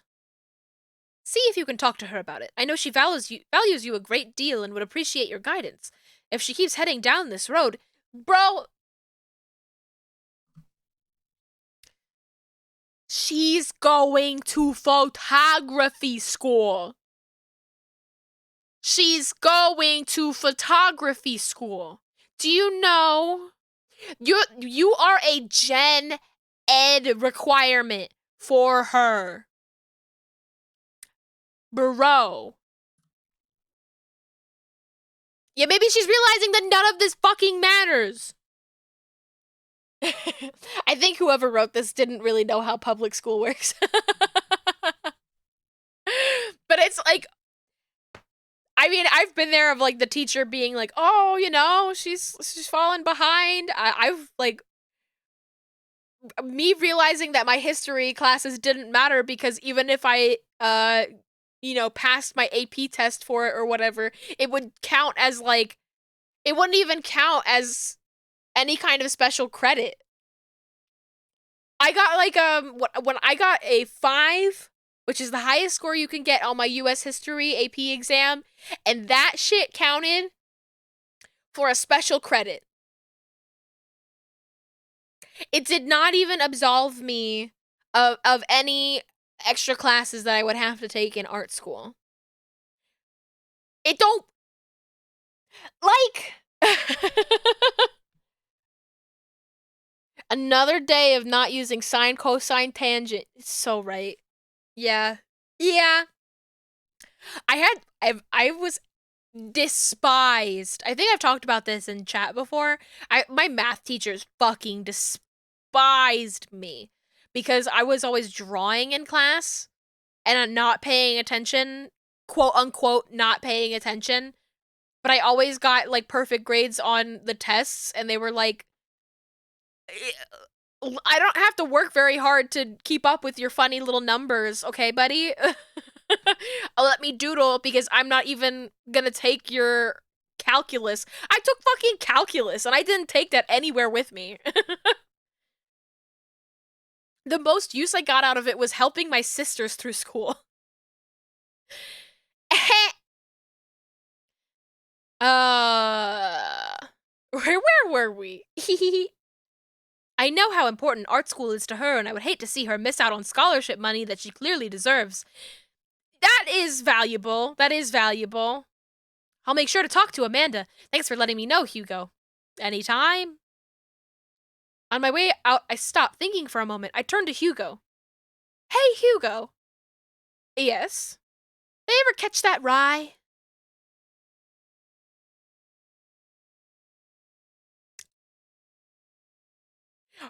Get the fuck out of here. I leave the classroom and make my way out of the school. Still a little bit in shock that Amanda was able to hide this so well from me. Ice cream truck! Ice cream truck! It's the ice cream! Ice cream truck! Ice cream truck. I wonder if it's the weird one that has puppets. Go get it!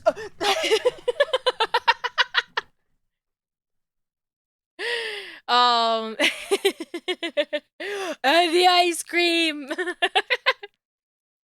I love ice cream truck. It's fucking cold outside. Why is there an ice cream truck?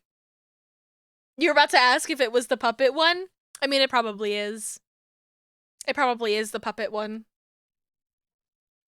There's a to explain because Pat is already aware of it. There is an ice cream truck that lingers around this area that also performs a little puppet show. It is part ice cream truck, part puppet show. Maybe they're selling chili or something now.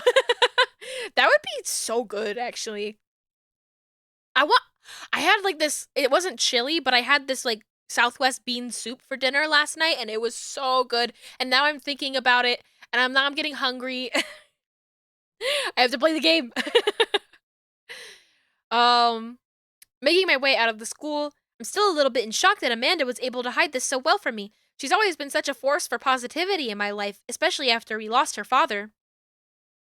Amanda must be done with classes for the day by now. I'm sure she would appreciate a ride home.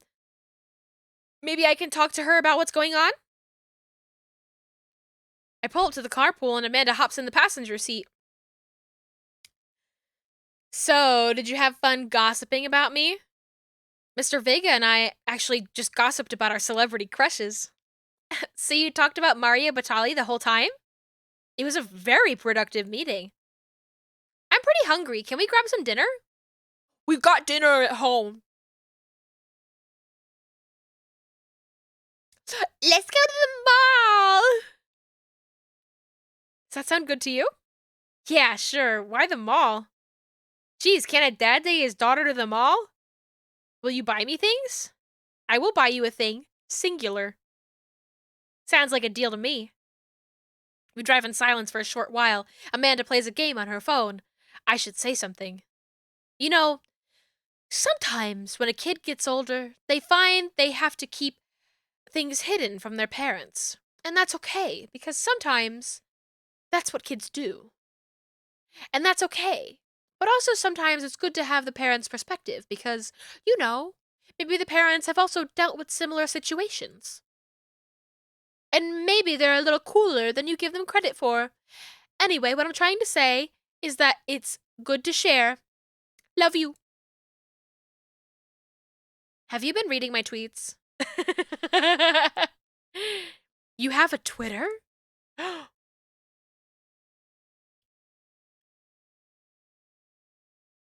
Crunchy! Oh! I need to figure out why I'm so crunchy. I'm really crunchy.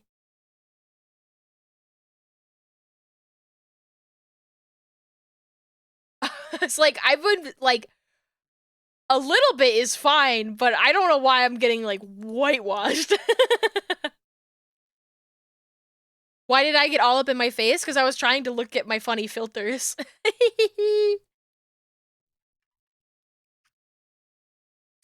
Now I'm a little bit less crunchy. Here, we can play with it a little bit more. I can be worse.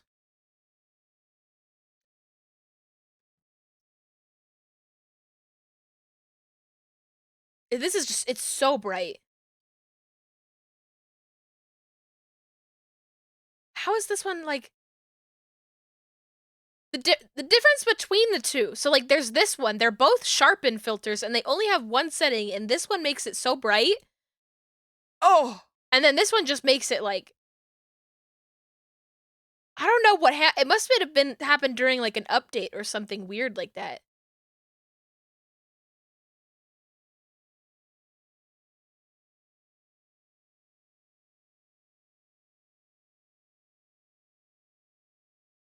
I don't know.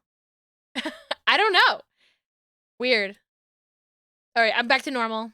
Oh, I look so desaturated now.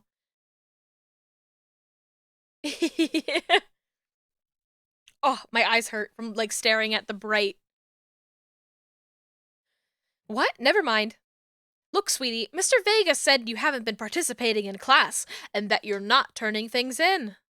Oh, I'm fine, Pops. Senioritis and all that. I thought you liked Mr. Vega's class. It's fine, he's fine. You pull up to a stoplight and I eye Amanda. She's still texting. Just, I want you to know that you can talk to me about anything. Uh-huh. I can tell that whatever it is, she doesn't want me knowing about it. That's frustrating. I heard Emma R is going to that fancy art school in California. That's exciting. Yep. Are you bummed that you guys aren't going to the same school? Yup. Amanda keeps texting. She stifles a laugh. What's so funny? What's so funny? Is it a meme that I won't understand? It's I don't think you'd get it. Okay. Who you texting? Noah. Who's Noah? My friend. Does he go to your school? Yep. Do you like Noah? What? No! Dad! Ugh. I can't believe you would... Dad. I mean, jeez. Why would you... Ugh. Gross. Sorry, just asking. Dad, he's just my friend. Guys and girls can be friends. He's my friend. Okay. Jeez. This is going well. Well, good talk. Love you, kiddo. She leans forward and turns up the radio. I guess that conversation is over. To the mall, then. I don't love him, Daddy. Daddy, I don't love him. Look at this mall. We arrive at the mall with a big indoor shopping center. A big indoor shopping center with a couple different floors. It's kind of dead, but that doesn't stop a mall security guard from yelling at a group of loitering teens. When are we gonna get like a girl with like red hair screaming at her hairdresser and calling her a bitch? When do we get? I want to see that. Do we have that in this game? How do you loiter at a mall? Yuzu, your German is showing. Your German is showing, Yuzu. The fucking cops hate teens. Cops hate teens being anywhere outside. It's terrible. You don't understand? Yeah, it's like if you are like being like slightly annoying in public, you could malls are for loitering, I would agree. I'm not disagreeing. It's not gonna stop security, like, over-eager security guards from puffing their chest. Let's eat something disgusting for dinner. Hell yeah. Language, Missy. Heck yeah. Kill them. That's right. Better. We approach the food court and evaluate our options. There's greasy restaurant after greasy restaurant. My heart burns just looking at the menus. Nobody looks happy to be here. What are you in the mood for? Bread dipped in sugar or bread with cheese on it? Or do you just want me to inject some fat directly into your bloodstream? I extend my hand to her.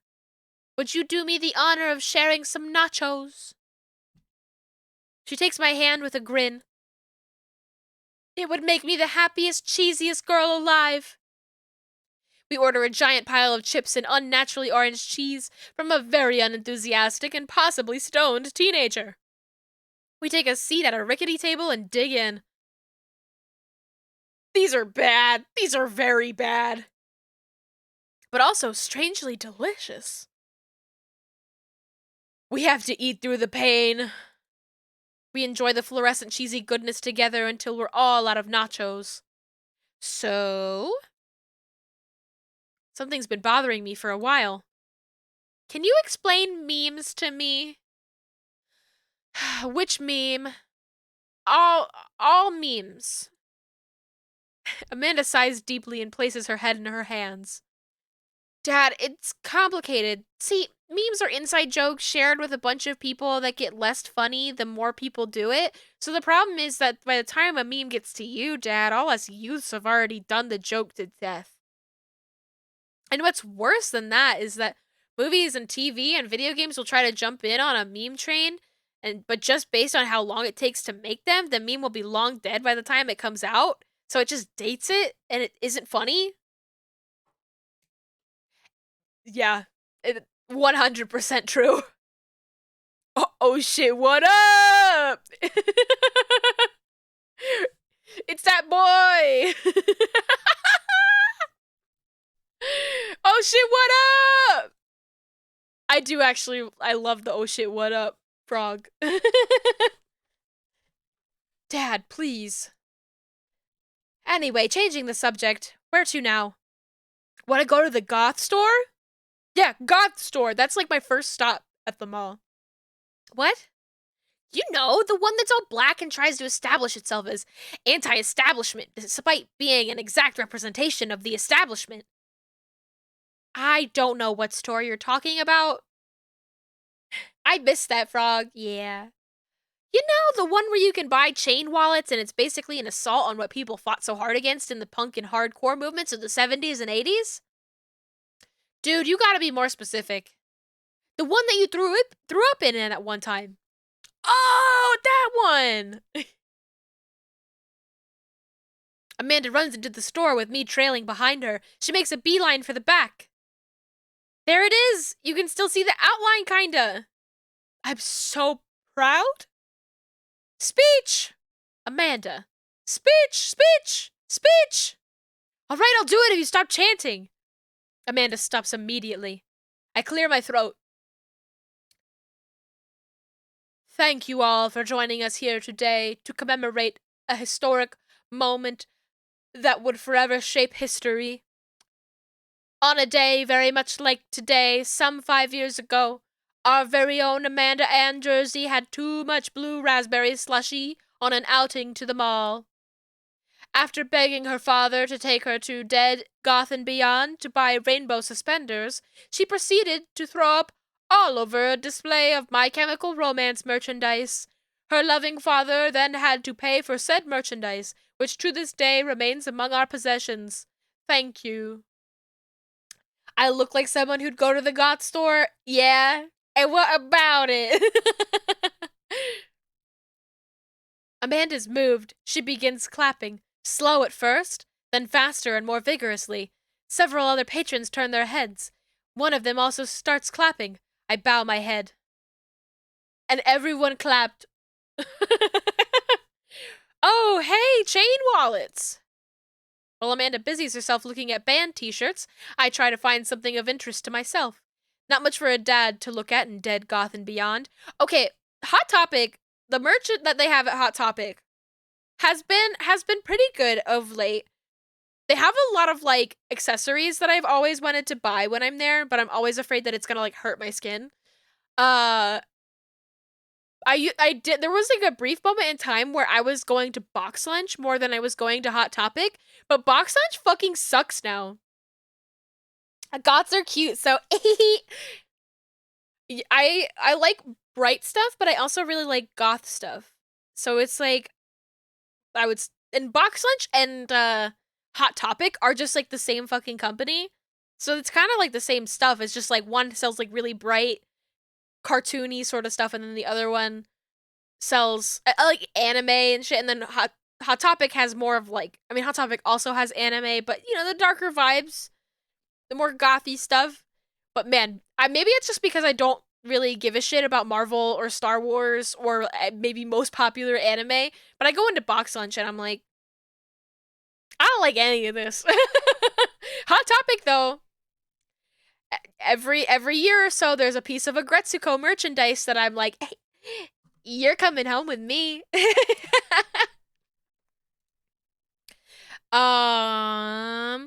And I feel like also Hot Topic has been like leaning back into like selling more goth shit. Cause Hot Topic for a while just like was not even in the business of selling things that were remotely black.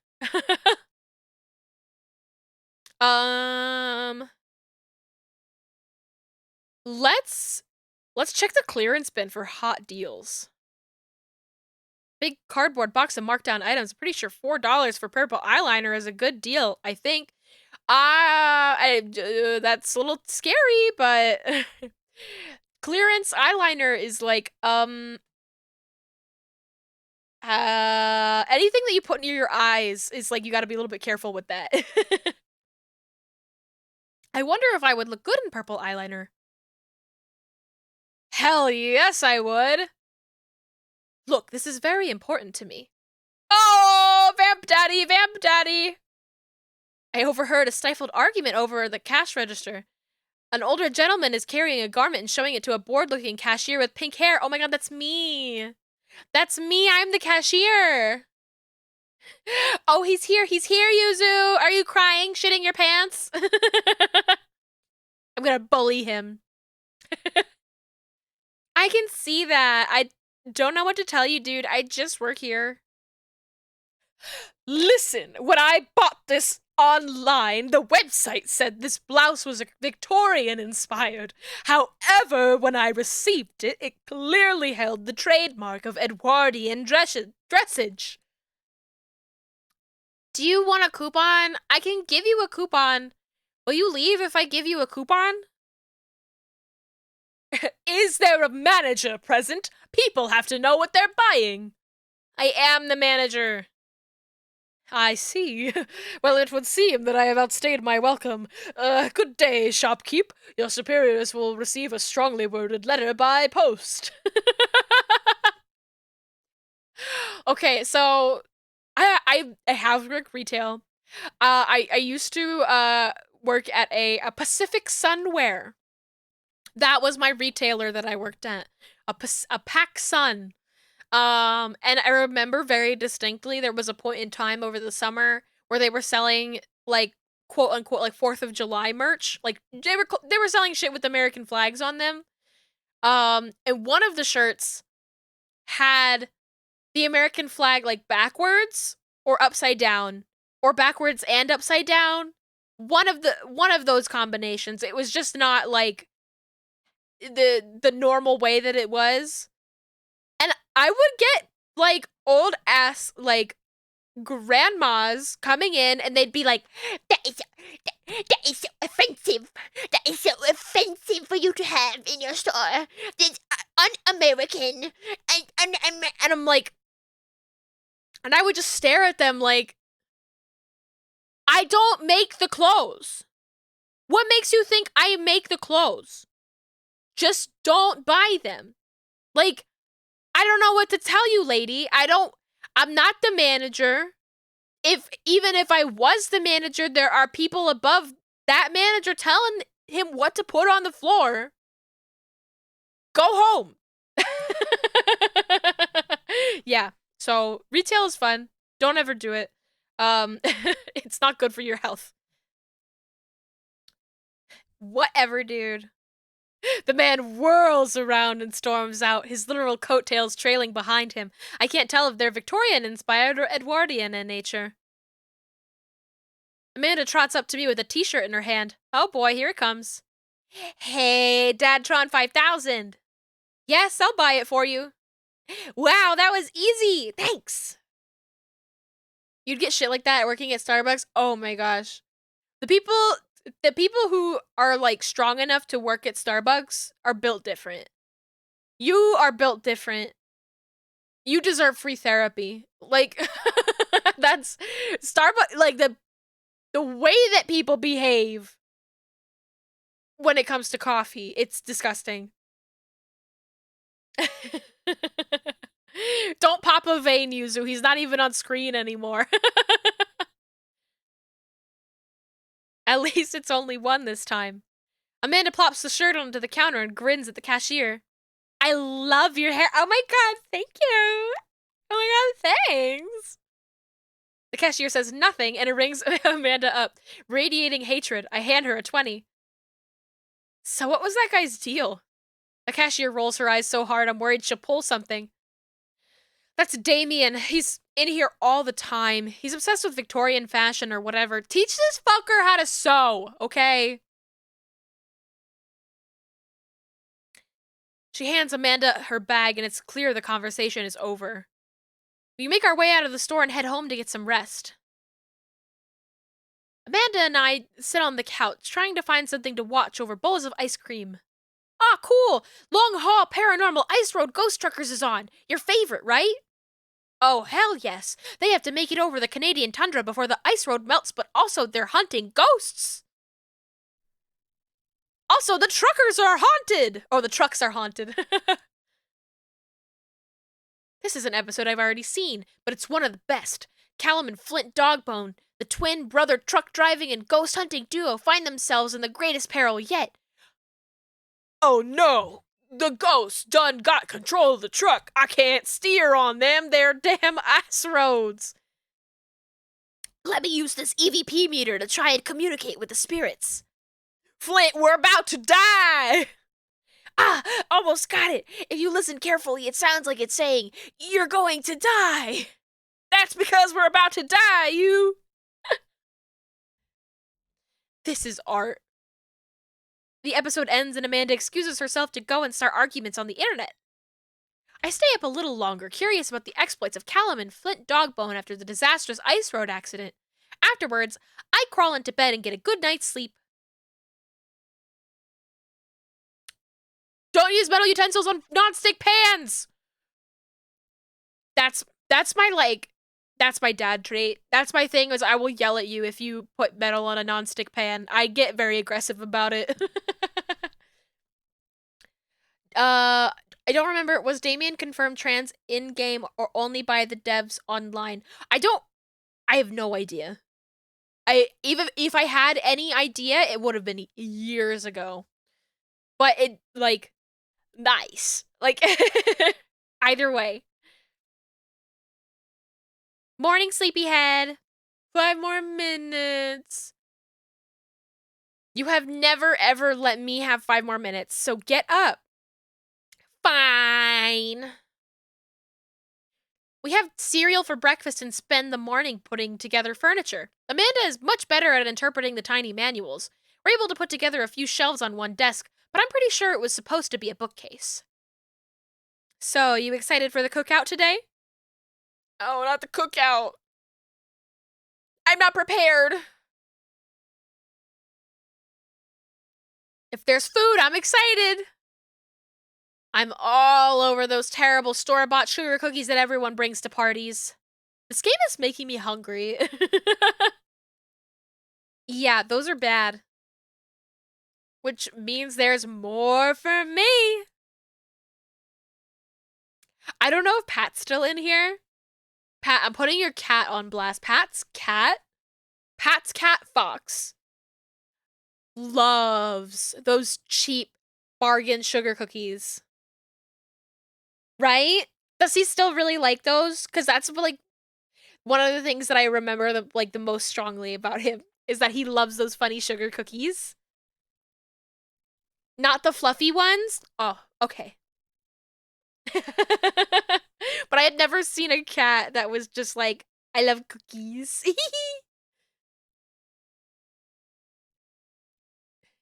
You cook with that out?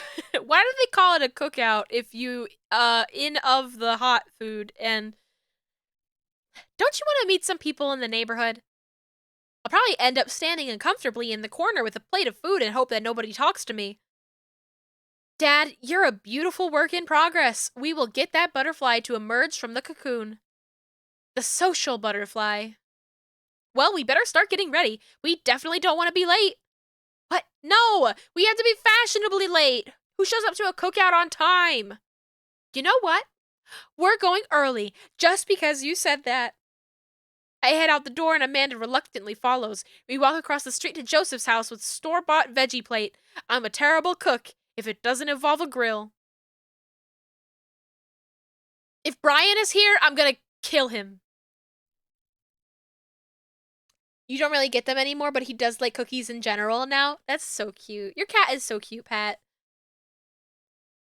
I guess we're not as early as we thought we were. Joseph's backyard is already packed with people, and the smell of hot dogs wafts through the air. Small children run through a sprinkler, and adults chat in small clusters. I set our veggie plate down on a table next to 2 other veggie plates. Huh.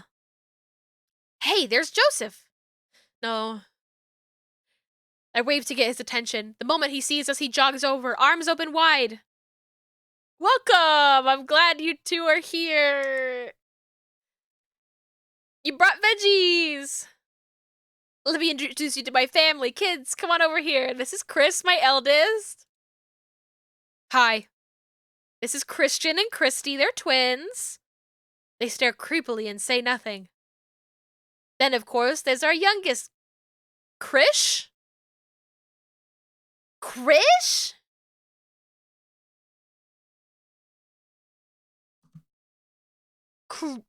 Krish? Hello?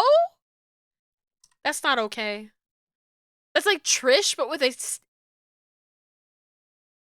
Maybe Mary put him in his crib. Oh no, it's the woman from the bar the other night. What is she doing here? Oh, and how could I forget my lovely wife, Mary? Joseph pecks her on the cheek. She smiles.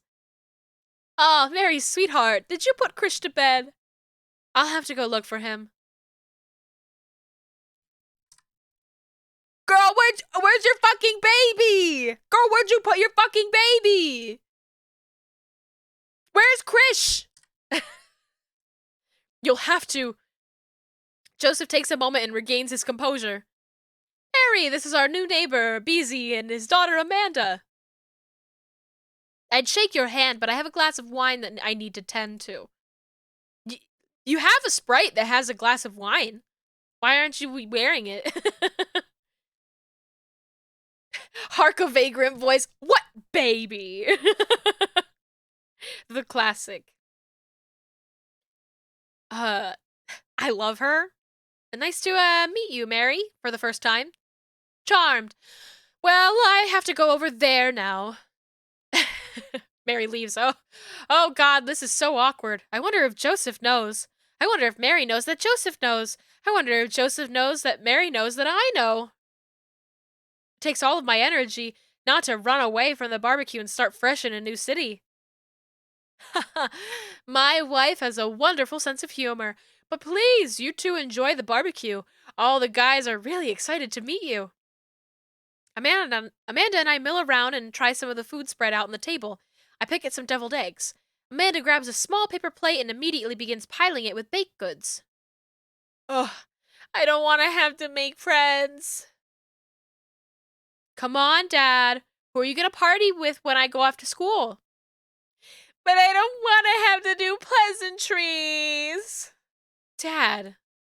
Oh, they're going to talk about the weather. Go, do it, make a friend. How can I possibly abandon my only child at a social function? That's bad parenting. This plate of cookies is my new dad. Bye. Amanda shoves me into the center of the yard. Well, here goes nothing. I look around the party and surprised to see some familiar faces. Isn't that the barista from the Coffee Spoon? Hello, sir. Didn't I meet that guy at the bar? Didn't that guy throw a frisbee at my head? Isn't that the guy who was throwing a fit in the Dead Goth and Beyond? Isn't that Amanda's teacher? Hey, I know Craig. Wait a second. All of these people live in our cul-de-sac? That can't be right. I'd better investigate. Oh. Fuck no. I don't want to talk to Robert or Brian. Burger time! Joseph and Damien. Oh. You want to see Damien so bad? I mean, I want to talk to Damien too, but he's talking to Joseph, and I don't want to fucking talk to Joseph. I don't want to fucking talk to Joseph. I don't wanna. I want to talk to Matt and Craig. Smile. Joseph is scary. We'll have another chance to talk to Damien, I'm sure. Oh, hi boys. Matt and Hugo seem to be embroiled in an intense discussion. Craig looks on, smiling politely. I walk over to say hello. Well, I don't think it's fair to try and compare two art movements like that. Periods in art only exist because they're a unique byproduct of the social and political climate of a time and place, and to try and take something like, say, the Rococo period and compare it to the postmodernism of America, you're completely disregarding the context in which a work of art is created. Matt and Hugo seem to be so busy talking that they don't notice me. Craig leans in. Dude, I have no idea what's happening.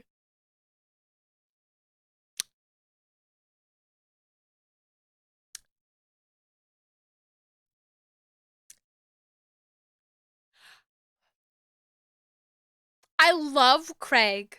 I love Craig. I do. But like I'm curious. I want to flirt around a little bit. I don't know. Like I talked to Craig this morning. Yesterday morning? I talked to Craig yesterday. Like I don't know. I want to just listen in. That kind of comparison just eliminates the reason art movements are so important in the first place. You're not wrong, but I think there's no harm in comparing one work of art to another. You could definitely say one painting is better than another if you're evaluating technical skill from a purely formalist standpoint. If I showed you a Matisse and then something by the Dutch masters, which would you say shows more technical prowess? I'm so lost right now. I shoot a worried glance over to Craig, who returns it. Well, sure, you could say that the Dutch masters were technically more skilled, but I would argue that while the Dutch masters were better painters, Matisse had better paintings overall. Art is dead. Haha, I have no idea what you guys are talking about. I'm starting a fight. Start a fight at the burger cookout. Starting a fight at the burger cookout. That's pretty subjective. Well, that painting of the guy with the apple in front of his face is pretty nice. Matisse rocks. That's Magritte. Oh, right. Art, sorry. You're fine, dude. We were just discussing the importance of context when talking about artwork. Listen, all I asked is if you liked Van Gogh or Picasso better. Hugo throws up, his hands in frustration. But they represent two completely different art movements. How could I possibly choose between the thick, creamy impasto of the post-impressionism and the abstractionist beauty of cubism? Man, that's all way above my head. This is so funny because I'm like, I could have this conversation. Actually, I know how to have this conversation. And that's by saying like, wow, both of you are being fucking cringe right now and you should kiss me instead of arguing.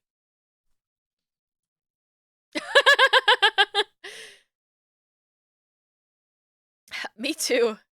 It's all good, man. The cool thing about art is that we all perceive it differently. A single piece could have a totally different effect on each person that looks at it, and that's awesome.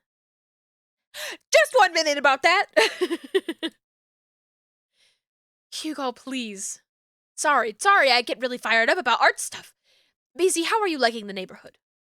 It's pretty nice. Everybody's been super friendly. Seems like your daughter's fitting in just fine. Matt points across the yard to where Amanda, Daisy, and another young girl are playing. They're all sitting cross-legged in the grass, picking weeds and weaving them into little flower crowns.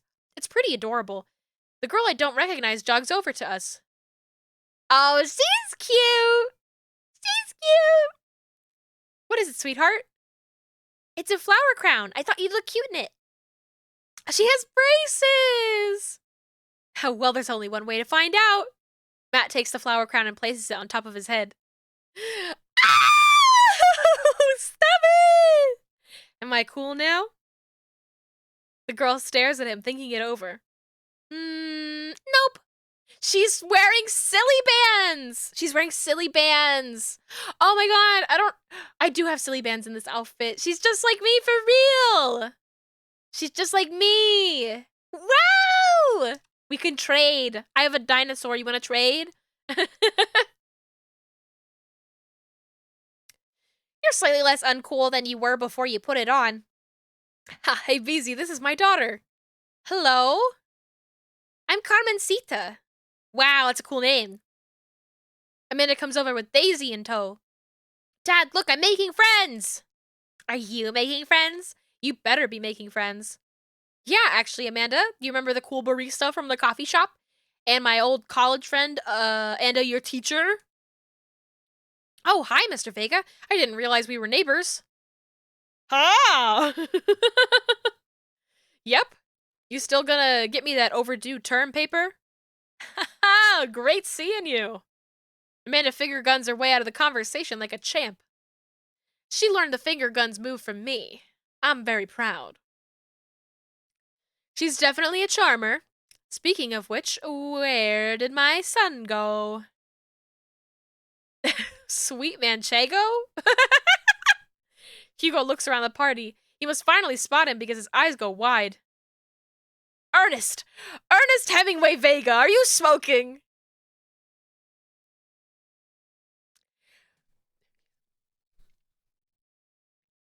Hugo? Ernest Hemingway? Like, really? Like, Ernest Hemingway? Really? Like, that's your... The fucking drunk? The fucking slobbery drunk Ernest Hemingway? This guy, like, sort of, like, upholds himself as, like, this, like, literary genius or whatever, and he's picking the guy who writes books that are 40 pages long, and his most notable quality was that he drank like a fucking sailor? Okay. I see how it is. Ernest is holding a lit cigarette. Nope. I see Ernest across the way. He casually takes a long drag of a cigarette and then flicks it into a gutter. And it's like, I'm not even saying anything about, like, the concept of naming your child Ernest Hemingway, because that alone is, like, that deserves you jail time for how, like, much your kid is gonna get bullied. And cats with 6 toes. Yeah, actually, that's pretty cool. I like cats with 6 toes. I see Ernest across the way. He casually takes a long drag of a cigarette and then flicks it into a gutter. Unbelievable. Excuse me. Yeah, get the fuck out of here. Hey, boys! Hi! Kids, right? Man, I do not envy Hugo. The last barbecue we had, Ernest tried to shove a sparkler down Joseph's pants. Nearly burned down half the yard. In the barbecue we had before that, he actually burned down half the yard. Yeah, we love little trouble kid. That's what you get for naming your child Ernest Hemingway, really. And then it spread onto my lawn and burned down half my yard, too. Oh my god! This kid's funny. Hugo walks back over to us, practically dragging Ernest behind him. Hey, everybody. Sorry about that. BZ, this is my son, Ernest. Ernie. He should have let him. Hello? Ernest looks away sulking, his hands shoved deep into his pockets. You've got a very, South Park look about you. See, I'm hip. I know things. Hugo nudges him impatiently. Hey. Nice to meet you, Ernest. What grade are you in? I love... There's a very funny thing about this art style where, like, every character in the game kind of looks like they're being taken, like a photo is being taken of them with the flash on in the middle of the night. You know? Like, their eyes are, like, reflective. What grade are you in? Does it matter? Ernest? Okay, I'm in 8th grade. God, are you happy now? I'm sure you were just dying to know. Yeah, good for you. Can I go now? I'm tired of talking to old dudes who blame my generation for the failing economy. Okay, ouch. Ernest? Oh yeah, because I'm totally embarrassing you. Ernest puts in earbuds and storms off to stand in the corner. Well, that was certainly something. He seems nice. Hugo puts his head in his hand and sighs. I'm so sorry. He's having a really rough time. As much as I want to be the cool dad, I have to be the authoritarian dad, and he clearly resents me for it. I mean, I think as a dad and a teacher, it's about as authoritarian as you can get. Honestly, are any of us cool dads? Is it even possible to be a cool dad? My dad is cool. My dad is cool. Fucking love my dad. What? I'm cool as a cucumber. See? That right there? You can't say that. My kids think I'm cool. Yeah, Craig is a cool dad. But for how long, Craig? How long do we get to be the cool dads? I don't know.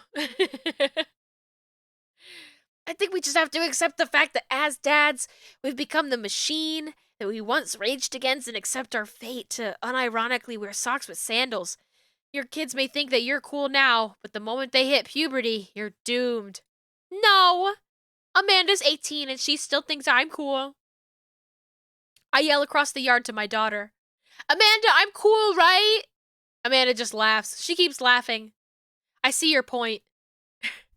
As much as we all want it, I don't think it's as important to be a cool dad as it is to be a good dad. I mean, we can't all be best friends with our kids. It just doesn't work. I mean, just look at me and Ernest. Our job as parents is to make sure our kids turn out okay. Yeah, you're right, but it'd be nice to have it both ways. Hearing these guys talk about this makes me think of my relationship with Amanda. We get along so well, but there might come a time when it won't be like that. Is college when that happens? Don't let us eat up your time, BZ. Go meet some of the other people around the neighborhood.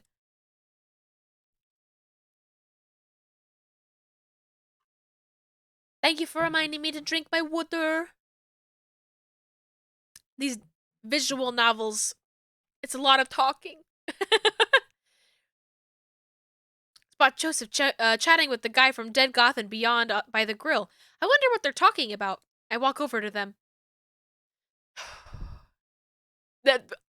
Okay, so this guy scares me, but like honestly, I feel like it's like there are two wolves inside of you. These are the two wolves that are inside of me. They could be two wolves inside of. Ah!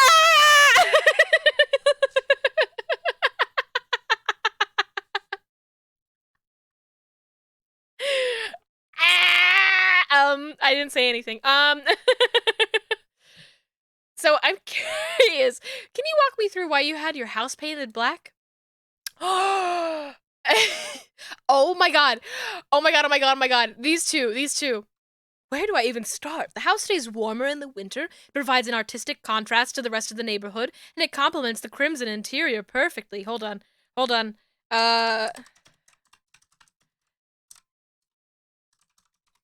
These are those houses in the Santa Monica Pier, by the.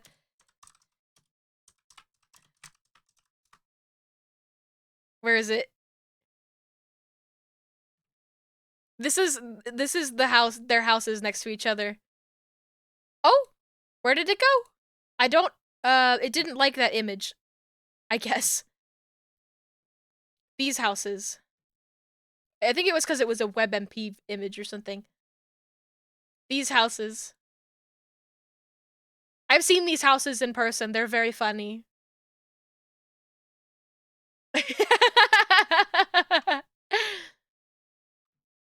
There's also like a completely normal house, like a normal looking house next to them too, which is really good.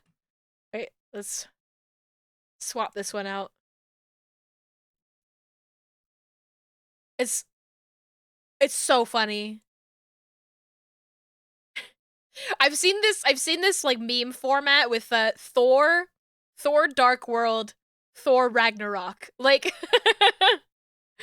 it's iconic. They're iconic houses, honestly. Where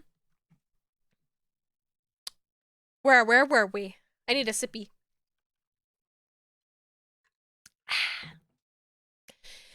It's definitely an interesting choice. Thank you! I'm very proud of my abode. Easy! I was just having a conversation with Damien here about his aesthetic design decisions. Damien regards me up and down with a warm but critical eye. How do you do? I don't believe I've had the pleasure. I think I saw you at Dead Goth and Beyond the other day. Damien's face turns bright red. I must apologize for my behavior on that day. You see, I take the goth lifestyle very seriously, and to be caught in a ruse by such a corporation as Dead Goth and Beyond was profoundly frustrating indeed. I hope you know that while my anger may have been justified, it was no such way for a gentleman to act. You want Damien so bad, consumed with lust. You're reminded after being reminded that he existed. I got you. Tee, I got you in my trap. It's okay, man. Do tell me about yourself. Are you new to the area? Yes, my daughter and I just moved in the other day. She was the one I took to Dead Goth and Beyond. Very good taste on her part. Does she partake in the goth lifestyle? This fucking guy. This fucking guy. I think for a second. I look over to Amanda, who's hanging out with some of the older kids in the neighborhood. Hey, Amanda! Would you consider yourself goth? Amanda yells back. I wouldn't necessarily try to fall under any one specific label, but I guess if I had to choose, I would more describe myself as twee hipster or some normcore with some normcore leanings. Why is Damien so skinny, huh? What's that? Why is that? Bats are cool, though. Ah, pity. Are you enjoying the party so far? Oh, definitely. Thanks so much for putting this on. It's nice to be in a cul-de-sac where everyone is so friendly and welcoming. Amanda walks up to the conversation. I also like The Lost Boys a lot. Really good movie. Does that count as goth? Yeah. That it would, my dear. I don't believe we've had the pleasure of meeting. Damien Bloodmarch at your service. Not the last name Bloodmarch. Corset. Oh my god. Bloodmarch. And he's wearing a corset? Oh my god. Damien finishes the sentence with a flourish and a bow, producing a single rose and offering it to Amanda. Amanda blushes and returns the gesture with a curtsy. My, do you know how to treat a lady? Hello, Amanda. Seemingly out of nowhere, Joseph's twin kids appear. Are they speaking in unison? Hey, won't you come play with us? Come play with us forever. Got that, woof! Go away, Joseph. Shoo. Guys, enough with the creepy twin shtick. We've talked about this. Christian and Christy slowly back away. Where do you think they got that from? Mary pops into the conversation, wine in hand. I, don't know. Mary takes a long sip of the wine. I'm a long sip of wine. I think I might have taped over a VeggieTales VHS with The Shining. Who knows? She takes another sip of her wine. Where's Krish? What baby? Wasn't he with you? You had him a moment ago. He's probably stuffing dirt in his mouth. He'll be all right. Toddlers are pretty resilient. Mary tips her glass to me.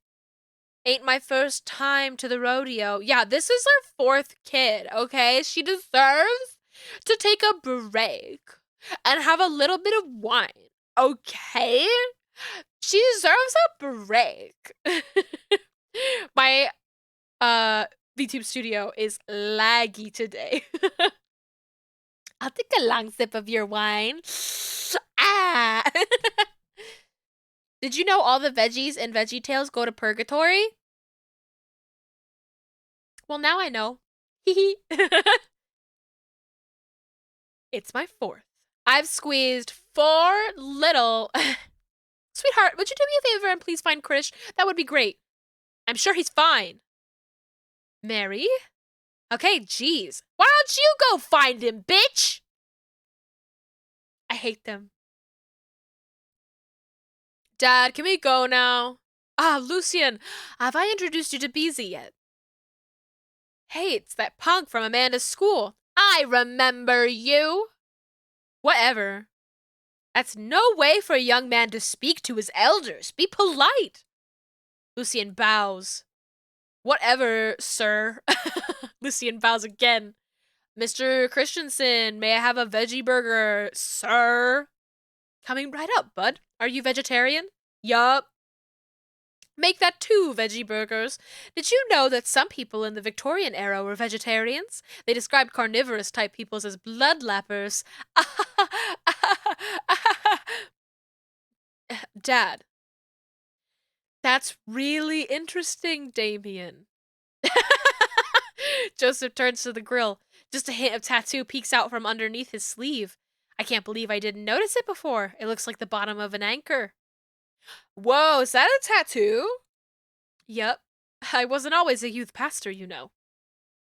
That's so cool. Want to see mine? What? Special interest is info dumping about vampires. I think a lot of these dads have autistic swag, actually. I think a lot of them do. I think Matt, definitely. Hugo, yes. Well, the swag part may be a little bit more lacking. Damien, of course. Brian, no. They really do. I'm trying to think. This fucker Joseph, no. Who else is in here? Am I forgetting anybody? Robert? Debatable. Debatable. I don't know. I don't remember enough about Robert. Lucian pulls back some rubber bracelets, revealing a lopsided 666 in black ink. Oh my god, that's a tattoo and not just, like, he wrote on himself? My buddy gave me a stick and poke tattoo last week. I think it's healing up pretty good. Lucian! We'll talk about this later. That's pretty cool. What's the significance of the tattoo?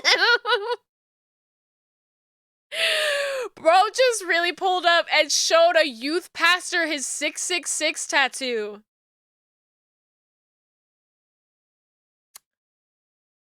Wow.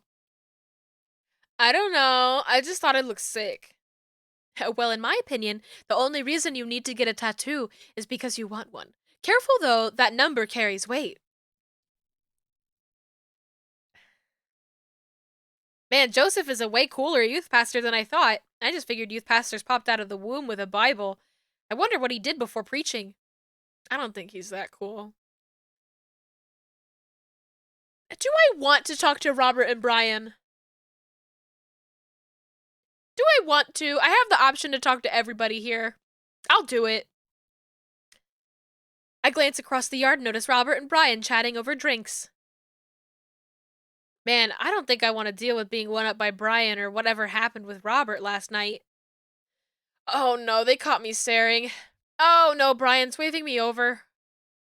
Oh shoot. I flash a smile and walk over to them. Hey, guys. Beezy, how the heck are ya? Settling into the neighborhood all right? Oh, you betcha. Got the living room in order at least. That's great to hear. I've been doing some living room work as well. Finally got the 50-inch, I guess the TV in there. The game looks great in high def.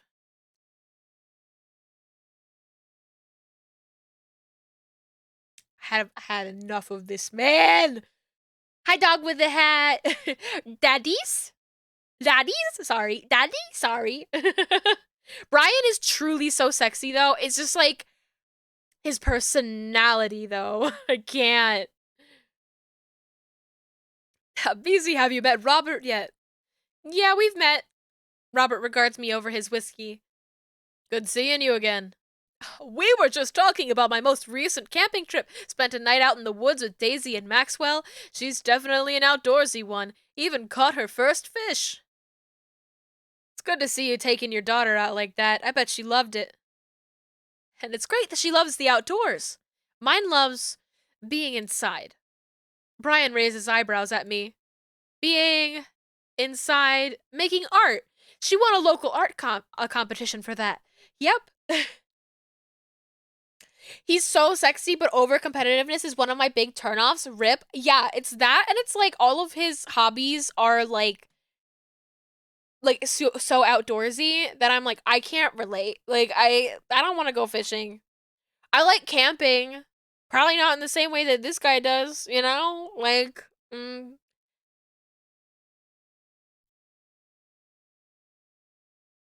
Did I put it on too strongly? Robert stares at me blankly for a second. Anyway, I haven't gone camping in years, not since the last time. Same here.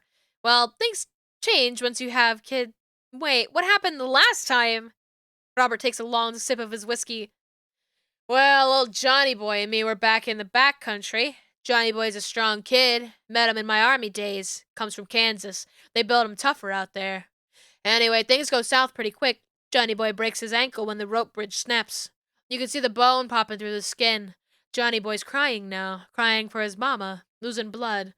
We're 2 days out from the next living soul, and here I am with my dear friend bleeding out in front of me. I'm able to dress the wound, but now I got a fireman carry a 6 foot, 180-pound man over some of the toughest terrain I've ever been in. I won't lie to you, there were moments during those 2 days when I thought about leaving old Johnny Boy. You build a bond with your brothers in arms, and that bond never breaks. I got that boy back to civilization, but I lost some of me out there. That's really sexy, actually. I guess that's camping for you. Ryan and I stare in disbelief. Robert takes another long sip of whiskey. I'm just kidding. My friend and I went inner tubing down a river and he lost a flip-flop. Miss that kid. Brian and I laugh nervously. Or am I kidding? Is he? What is the truth? Brian and I tense up again. I'm kidding! Phew! Amanda and Daisy barrel up to us, laughing. Daisy's holding a paper plate in front of her like a steering wheel. We gotta get off this haunted truck! Oh no, the ghost locked the doors! Quick, hit the emergency escape button! But trucks don't have emergency escape buttons! Then hit the brake, I guess. And then we'll get out of the truck. The imaginary truck. Anyway, we're safe from the ghosts. But how will we ever survive the Arctic tundra?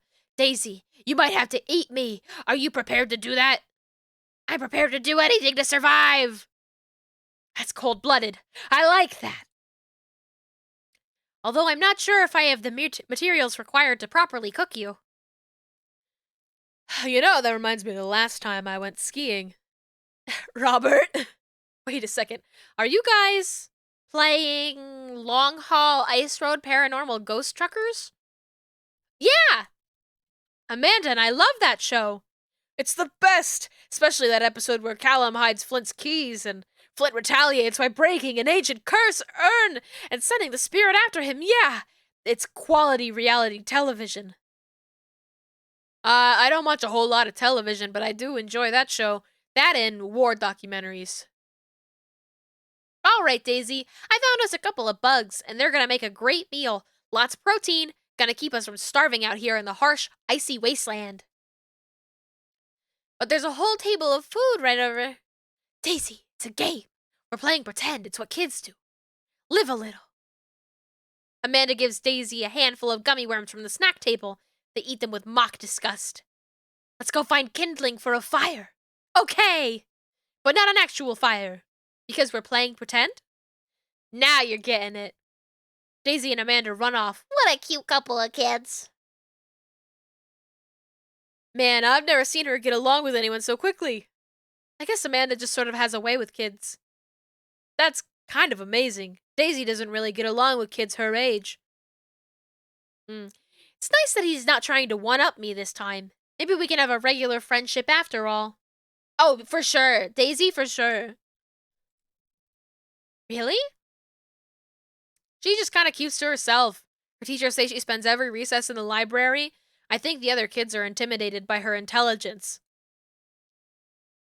There it is. There it is. There it is. I wouldn't worry too much about it. Amanda was shy at Daisy's age, too. She used to have a habit of crawling under tables and crying every time we took her to a restaurant. She bit people, too.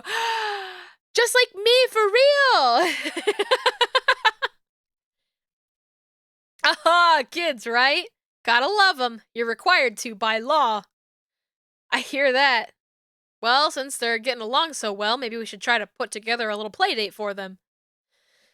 They do seem to get along really well, but the thought of continually hearing about all of Brian's accomplishments is rough. Yeah, that'd be nice. Well, I don't want to take up too much of your time. Go meet some of the other fellas. And without further ado, let's work some magic. I love biting people. I also bite people, but only if they ask nice. Uh, biting. I'm biting you. Biting you, biting you. Biting you. Biting you. Biting you. I'm losing my voice. I'm losing my voice. It's 3 hours in. I'm losing my voice. Sip. I may have to take a break to make myself some tea. Joseph closes his eyes, takes a deep breath, and gets to work.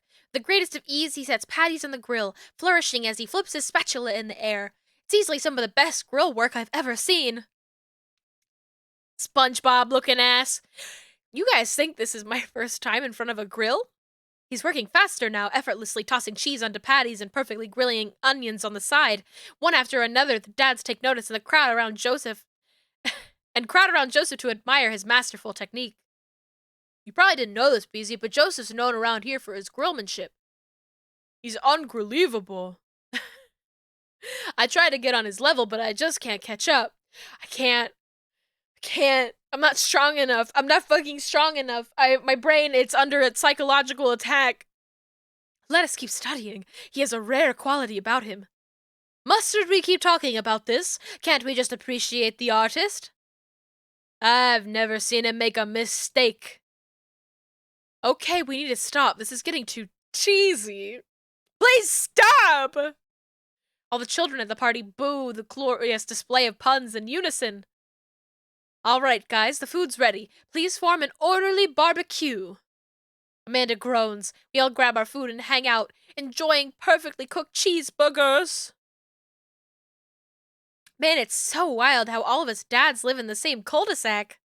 Kinda nice, isn't it? It feels like there's a real community here. Totally helps when you're just a single dad trying to raise a kid. We're happy to have you here, man. I think you're gonna like this neighborhood a lot. Plus, Amanda seems to be getting along with all of the kids. She decides to get into the babysitting game. She'll really make a killing. Hey, why don't you add us all on Dad Book? I'm hungry. I'm hungry too. Yeah, it's a great social network for dads to keep in touch with each other. We're all on it, so if you ever need to reach out to anyone, that's the simplest way to do it. Sorry, I'm just an old-fashioned dad. Social media goes over my head sometimes. Don't worry, Pops, I'll help you figure it out. The rest of the barbecue goes smoothly. We all trade stories and drink beer as kids play on the lawn. Amanda breaks up a fight between Carmencita and those weird twins. I think they wanted her soul. I got a welcome to the neighborhood achievement. Like 3 hours in, I got my welcome to the neighborhood. Oh no! Amanda and I walk back to our place as the sun sets over the neighborhood. Pretty fun party, don't you think? Wish I could have been playing Paranormal Ice Road Truckers. You and Daisy seemed like you were having a way better time than I was. Because we were! Well, hey, at least you met some of the other cool dads. You should hit them up on Dad Book. Maybe I will, if I ever figure out how social media works. I have a good feeling about this place. Me too, Dad. Wow! What about Fart Book, guys? You guys on Fart Book? You guys on Fart Book? Fart Book? You guys on that? Hello? Fart Book, anybody? Amanda and I arrive home with the remnants of our veggie plate. Seems like nobody was really into the cauliflower. Any big plans for this evening? Actually, yeah, I'm going out with some friends. Oh. Is that okay? Of course, just keep me posted. And be home before midnight. You got it. And be careful. I will. Make good choices. Of course. And call me if you need anything. Dad, you're not gonna do the thing where you wait silently for me to come home in the living room with all the lights off, are you? What? No. I've never done that and I would never will do that. Okay. Do you have plans tonight? My plans were kind of to eat ice cream and watch TV with Amanda, but I'll find something else to do. Fart Book? Yeah, there's Fart Book is a show called Letterkenny, which is a wonderful Canadian piece of Canadian television. I highly recommend it to everybody, with the exception of, I believe it's the 3rd episode, which is the fart book episode. And it's like, of all the entire show, Letterkenny is S tier television, and it's like, I tell people who are getting into Letterkenny, I'm like, it's okay, you can skip fart book. You can skip it. Except the fart book episode, yes. The 3rd episode, they decide that they want to invent a new social media website called Fartbook that is Facebook, but just about people farting. And it's, you can skip it. But the rest of Letterkenny is awesome. I'm gonna throw a party.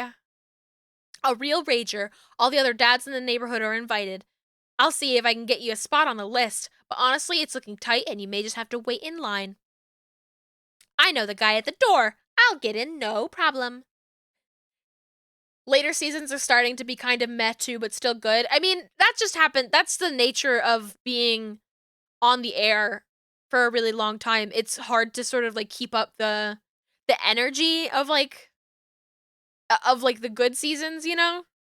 But I also haven't been keeping up with the new seasons, so I can't really say. When it's like Canadian television, it's like, oh, I have to like wait for this to get on a streaming service and then I just forget about it. That's a fetish. Yeah, yeah. It's, I don't know if it was written from that place, but it definitely sits uncomfortably. I'm just relaxing tonight. Have fun, okay? Great. See you later. I watch Amanda drive off into the night. I really do hope she has fun. I plop down in front of the TV and turn on some Wine and Dine Mastermind with celebrity chef Gavin Chapman.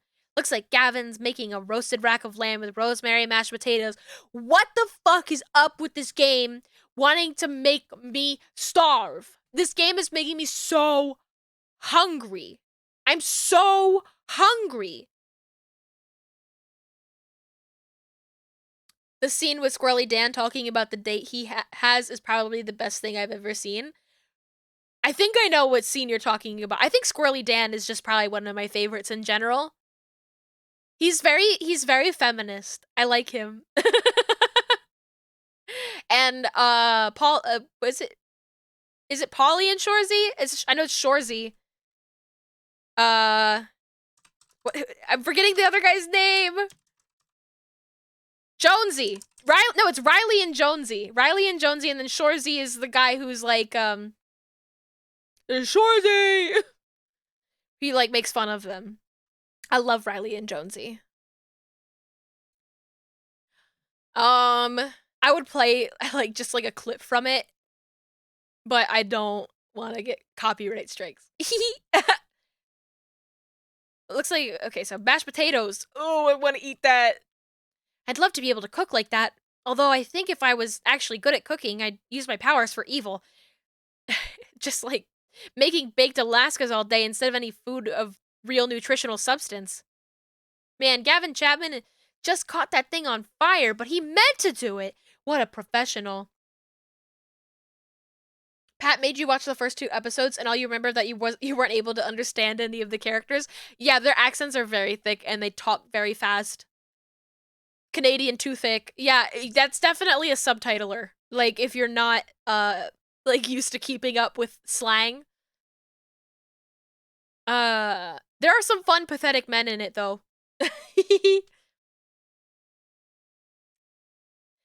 I lose track of the time as I blaze through several episodes of Wine and Dine Mastermind and also one episode of some cooking show called Meat Hell. I'm not even sure what that one was about. It's just a lot of yelling. I glance at my watch. Man, it's almost midnight. I should check in with Amanda. I send a text. Hey kiddo, you good? I wander into the kitchen as I wait for a reply. Amanda's phone is almost always in her hand, so I'm sure she'll respond soon, unless she's driving home now. In which case, I hope she doesn't respond soon because I definitely taught her better than to text and drive. I reach into the freezer and grab an ice cream sandwich. It's a little late for this, but I think I earned it after a long day of socializing. Oh, Just like me for real. I check my watch again, and then my phone. Nothing yet. Okay, see, now I'm worried. Do I call her? Do I call the cops? No, it's too soon for that. I'll just send a gentle reminder text. What's up? Half an hour passes. Now I'm really worried. The episodes of Gavin Chapman's Meet Hell are not only not assuaging my anxiety, but possibly exacerbating it with all the yelling. So I keep pacing around the house waiting for her to come back. Why didn't I find out where she was going? Who she was even with? Why don't I know any of her friends' phone numbers? Why don't I even know any of her friends' full names? Who is Emma P? I decide to send her another text. Amanda, please text me and let me know that you're okay. I can't help but think of all the awful things that could have happened to her. Oh, thank God it's her. Amanda opens the door and shuffles in. Finally, she's back home. I'm glad she's okay. Object permanence, 0. I want ice cream. I have Nutella ice cream that I've been meaning to eat. I keep forgetting though.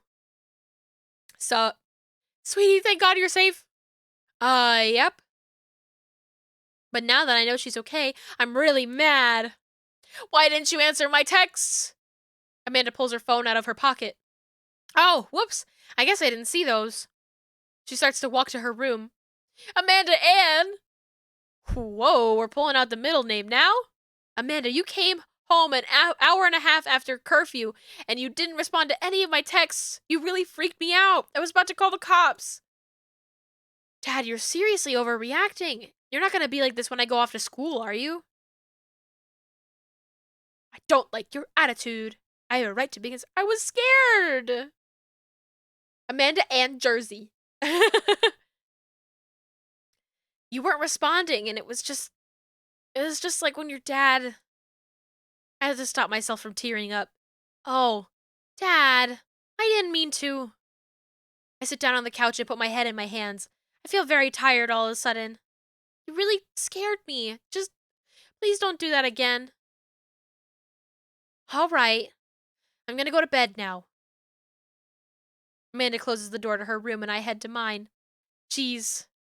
As I'm falling asleep, one thing she said keeps echoing in my mind. You're not gonna be like this when I go off to school, are you?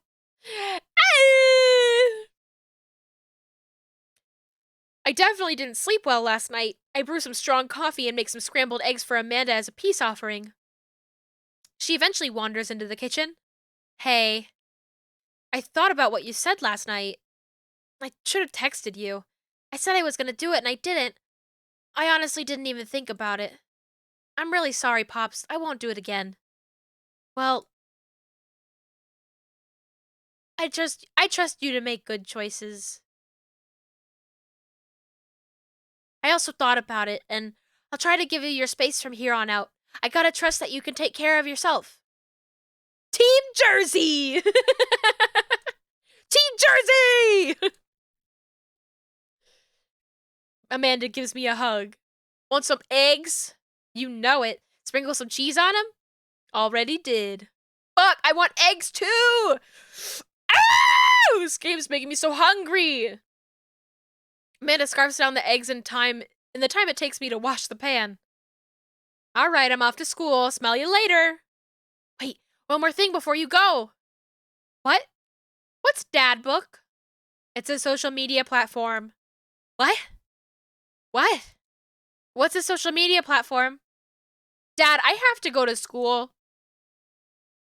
Come on, Amanda, I'm an old man. I can't put together a Dad Book profile on my own. All right, I'll help you sound interesting on the internet. Amanda spends the next couple of minutes setting up my profile on Dad Book, which, as it turns out, is a place where dads can get together and talk about fatherhood. All right, Pops, we gotta fill out your profile. Let's get some likes and dislikes. On a Friday night, you are most likely to polish and sort my coin collection, Netflix and grill, fall asleep watching the History Channel, torment my children with dad puns, sink into blissful oblivion, sleep. It's gotta be the History Channel, baby. Ancient aliens, baby. If you had one thing to take with you to a desert island, what would it be? My lost shaker of salt! My trusty grill. Castaway on DVD for instructional purposes. A boat, obviously. I don't need anything. My survival skills have trained me for this day. Castaway on DVD. What are your turn-ons? Strong dead arms. Tennis shoes with long white socks. A well-manicured lawn. Street smarts. Street smarts! Top-tier grillmanship. Comfortable with crying. Yep. What did you want to be when you grew up? I wanted to be a vet. Pro skater who was also an astronaut? I want to do ollies on the moon. The president of space. What are your turn-ons? Pathetic men. Favorite movie genre? War documentaries.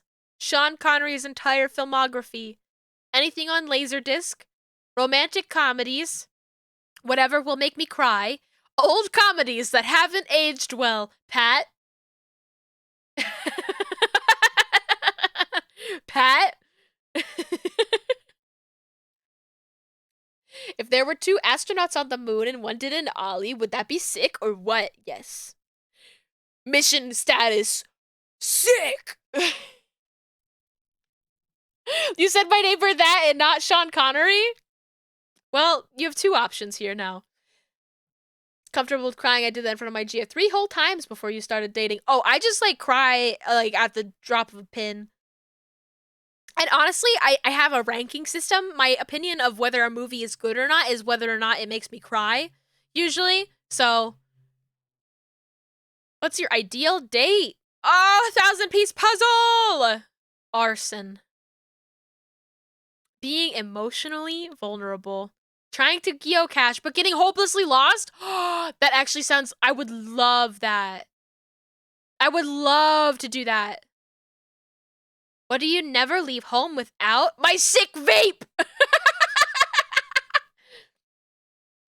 Which comedy makes you say that for me? Oh, I was just thinking of, the old movies that you watch. But I don't know, maybe they don't age poorly. You're just my one friend I know who watches old movies.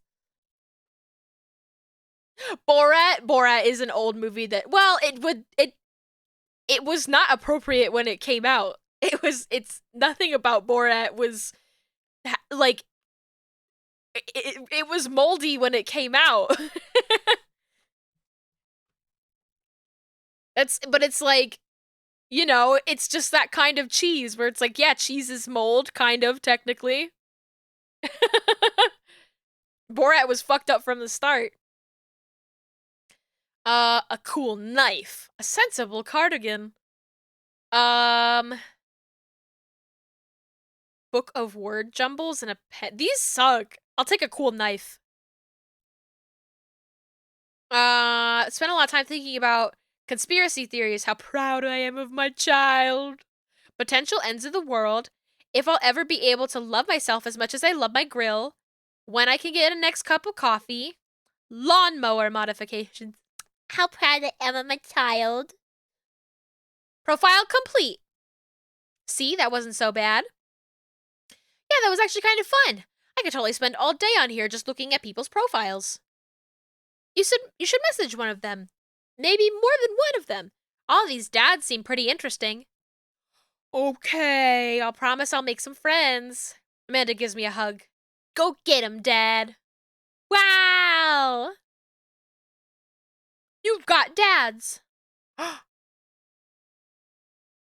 Beezy, it's me, your dear old friend from way back in the day, Dad Manda. I'm delighted to see you signed up for Dadbook.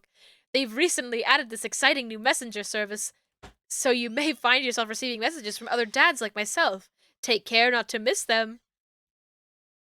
I'm gonna talk to Craig for no reason.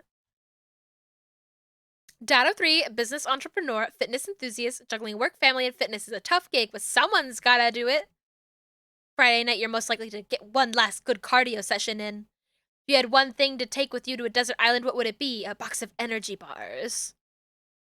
What are your turn-ons? A sub 6-minute mile? Oh, honey, that's not me. What did you want to be when you grew up? Beer pong world champion. Favorite movie genre is buddy cop? Oh my god. What's her ideal date? Scaling a huge, dangerous mountain for fun? Yeah, that I would like that too. What do you never leave home without? An extra tube of energy gel? Spend a lot of time thinking, my mile time used to be so good. What happened? Have I peaked? Shmael. I messaged him. Wonder what Craig's up to today. I navigate to Craig's dad book page and type out a message. Hey bro, or should I say neighbor? Let's catch up like old times. A couple moments pass before I hear a ding on the computer. It's a message from Craig. That was quick. Bro, my man, let's definitely hang soon. Might be a little different from our old weekend-long benders, but it'll still be fun. I think for a moment, this could be a fun opportunity to see my old buddy in his new element. We could exchange a couple more messages, and he logs off. We exchange a couple more messages, and he logs off to prep for the game. I want to go to a softball game! I should see if Amanda wants to join me. I walk over to Amanda's room and knock at the door. Yo, Amanda Panda! I open the door and find Amanda sitting cross-legged. Are you high, ma'am? Surrounded by magazines and newspaper clippings, she seems to be making some sort of art piece, but her eyes are a little puffy, almost as if she'd been crying. Hey, are you alright? Oh, yeah, I'm fine. I just got sad because I realized the dogs are too often killed off in movies to elicit emotional reactions from the audience instead of being given the respect they deserve. It's not right. Oh, excuse me, Barb. She's not high, she's sad. You have to tell me what's actually... Let's not...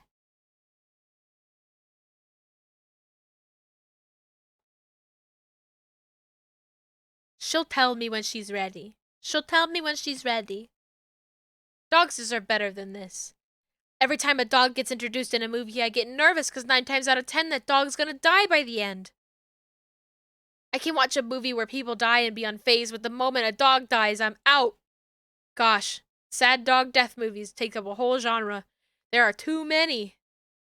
It's dogsploitation.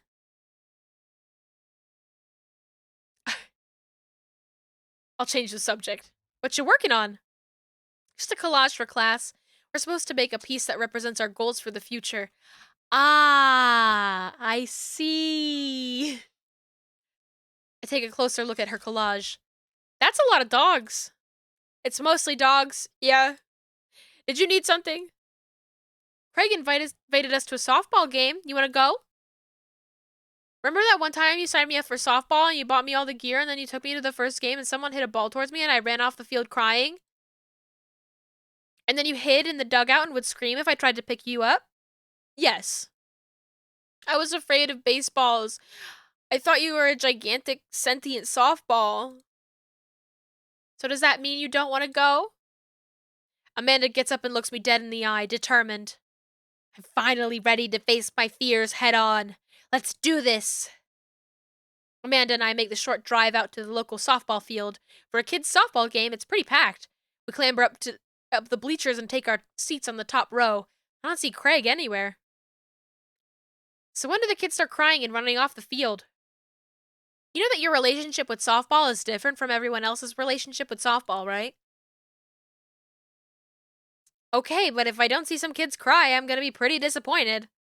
For nostalgia purposes, of course, not because I take joy out of children fighting for my amusement. Definitely not that. Baby! Baby! The game starts and the kids run out onto the field. I see Craig by the dugout with a clipboard. He has River strapped to his chest as per usual. There's a guy in a pancake costume doing jumping jacks across the field. I guess that's the mascot? Reading the kids' brightly colored jerseys, I see it's the Maple Bay Flapjacks against the Pinewood Ocelots. Go Flapjacks? Choke up on the bat, Miranda! Yeah, Miranda, square up! How much do you know about softball? Enough to know that the balls are relatively hard despite their name. But yelling is fun. Give it a shot. It's cathartic. What are you willing to sacrifice to win?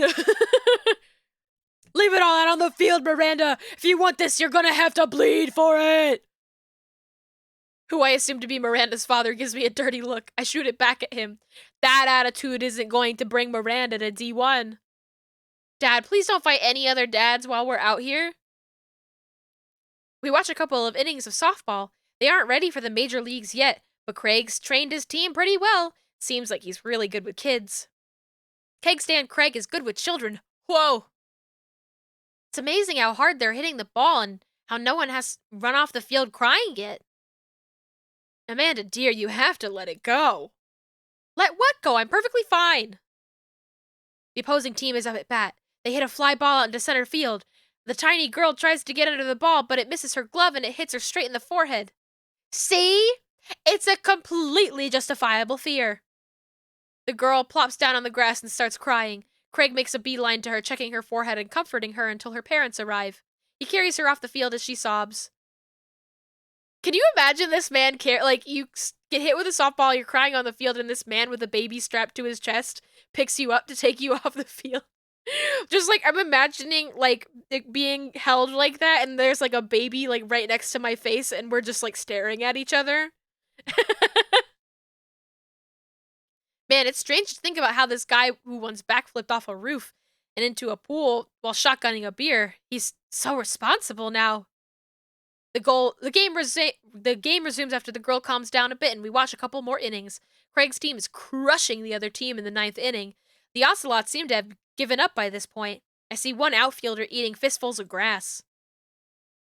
A batter on the other team knocks a foul ball into the stands. I follow the trajectory and... Oh no, it's coming right for me! Oh no, oh no, oh no! I close my eyes and brace for impact. I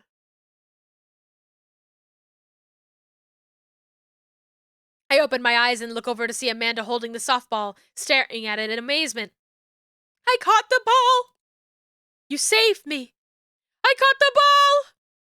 Dad, I caught the ball! You did it, Amanda! I faced my fears! I defeated the softball! I can do anything! Amanda and I share a big hug. It's a tender moment that I don't think anyone else watching really understood. I'm proud of you, kiddo. The game ends and Craig's team are decided. The game ends and Craig's team are declared the victors. We sit patiently as the girls line up to shake hands. Great job, everyone. We walk over to the dugout and congratulate Craig, who's talking with some of the parents. Craig, great work, man! Thanks, we've been working hard all season, and it's great to see it paying off. So proud of all my girls. Speaking of which, have you met Briar and Hazel? They're cute! Did you see it? Did you see the shirt? The Maple Bay Flapjacks? Did you see it? I wish I could have put the baby in the spot. Did you see the baby? Hello. Hey, killer playing out there. Yeah, you guys rule. Thank you. Hey, you guys are twins, huh? So which one of you is the evil one? Hazel.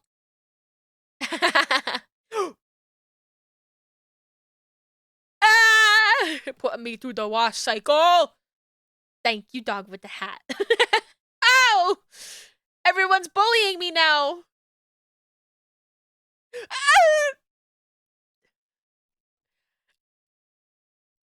Ah! My tongue, my tongue is out. You didn't know what that would do. No, it's good. Yippee! Yippee! We're all having silly times now. Thank you. I will drink my water. Oh shit, I'm out of water.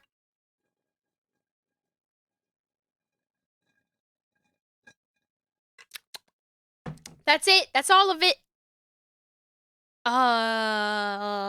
Water. Yeah. I might actually, after this date, this dad date, I might... What type of dog is this? What type of dog is this? Huh? What kind of dog? What type of dog is this? I might, after this dad date, find somebody to raid and end stream. Have us be a little bit shorter than I usually stream. Because I've been playing a lot of dating sims and using my voice a lot, and I'm gonna lose it. I gotta be careful. Not to mention, I don't think I have that much left of Noja to play on Saturday, so I'll probably just jump right back into this after Noja on Saturday. But yeah. Dad time. Focused. Good looking out. Do you guys ever pretend to be each other? I don't have a twin, but I think if I did, I'd be doing that constantly. Yeah, I take all of her math tests. And I usually throw rocks at stuff when people get mad. I tell them I'm Briar. What? We'll talk about this later. Easy, bro. I just got a couple more things to clean up and then we can hang. Sounds good. Just then one of the moms jumps into the conversation. Not so fast. We have to celebrate our win, Craig. I'm taking the whole team to get pizza. Oh, I don't know if I can. Nonsense! The girls won! What sort of celebration could we have without our fearless leader? She lays her hand on his shoulder and gives him goo-goo eyes. Man, this mom's laying it on thick. Amanda and I share a look. All right. Is it cool if my bro comes along? The mom looks slightly put out, but covers it up with a smile. Of course! That baby's zooted. Chill, baby. Where are we going? Thirsty's Pizza? What? What? Big Dummy says what? Thirsty Lady says what? It's a real place. Oh, it is Thirsty's Pizza. Is this like a Cece's Pizza? Oh my god, this is making me crave Cece's Pizza! Endless stream of girls clad in softball gear pile out of a minivan and into the local pizza buffet, which is actually called Thirsty's Pizza. Amanda and I trail behind them with Craig. Reminds me of all the awful pizza we used to put in our bodies back in the day. Remember how we just used to fold whole pies in half and then put taco fillings inside? Ah, pizzacos! I could never forget. How did we survive college? Our bodies were younger back then, more elastic, more able to handle the toxic waste we put inside of us. The good old days. The kids run around playing arcade games and eating greasy food. Amanda and I jump on a couple of slices of mediocre pizza. Hey, give me a pizza that. No, absolutely not. I'm just kidding. I'm strictly eating salad here. Live a little! Celebrate! Take your iPod off of your ripped biceps. Thanks for addressing the issue, Amanda. Dad! A different mom walks up to us, talking to Craig as if we weren't even there. Craig, thank you so much for looking after our kids. My daughter tells me every day about how great you are. Oh, I'm happy to look after them. Definitely helps that I have kids of my own. He's still wearing the earbuds too? That's just his ears. He's not wearing earbuds. Oh, they're on his neck. I was like, what are you talking about? Yeah, that's just for accessorizing. It's been so hard since Daniel left. It's been so hard since Daniel left. I'm glad to know that my children have such a strong male role model in their lives. Amanda and I look at each other again. Craig gets it from all angles, huh? Craig smiles sheepishly. Thank you so much, dude. Craig holds his fist up for a fist bump from the mom in what I think is a maneuver to lighten the conversation. The fucking baby! This baby!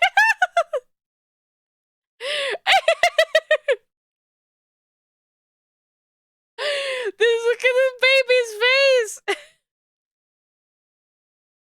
He looks super uncomfortable. I should throw him a bone here.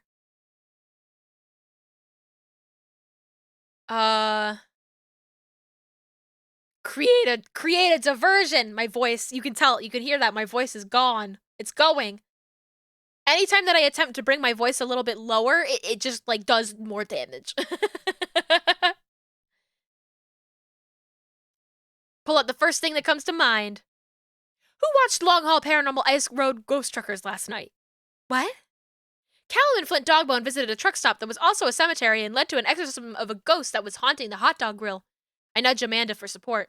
There was also a demon haunting in one of the bathroom stalls and it kept throwing poop on the wall. Pretty scary stuff. Actually, now that I think about it, there's a good chance there's a non-paranormal explanation for that, but still, quality television. I haven't seen that. I haven't seen that either. Wow, we have so much in common. Damn. She turns her back on me to talk to Craig. So I'm taking Hazel and Briar tonight for the sleepover? Yep, they're pretty excited about it. You'll keep them out of trouble, right? Oh, of course. But we could always use help watching after everyone tonight if you're not doing anything. Wow, this lady's really going for the gold. It'll actually be nice to have a night to myself and River, but thanks for the invite. Martha, you might want to grab your child. She's stuffing pizza into a coin slot. Martha angrily turns her attention toward her daughter. Tiffany, not another arcade machine, I swear, if we have to buy it. Martha storms off toward her kid. She seems nice. Yeah, the team is one big weird family. Takes all sorts, right? Tiffany, don't eat the tokens. Tiffany's a stellar hitter. Phew, I think I finally have time to talk to Craig now. Man, you're a busy guy, huh? Only on days like today, I hope. Dad! Hey, girls. Dad, can you help us beat our record on DDR? You told Ariana's dad that you could destroy him on the dance mat. Please help. Girls, you know I don't have my jukes anymore. But Dad! Craig looks at me like a hurt puppy. Sorry, dudes. Duty calls. I promise we'll catch up in a bit. It's all good, buddy. Craig runs off with his daughters and I'm left alone with mine. Man, I was really hoping to hang out more with Craig today, but it seems like he's getting dragged in every direction. It definitely wasn't like this in college. Feel like we might be a third wheel here. There's worse places than an arcade to be left to our own devices. You're right. Want to drop some coin on pinball? You know it.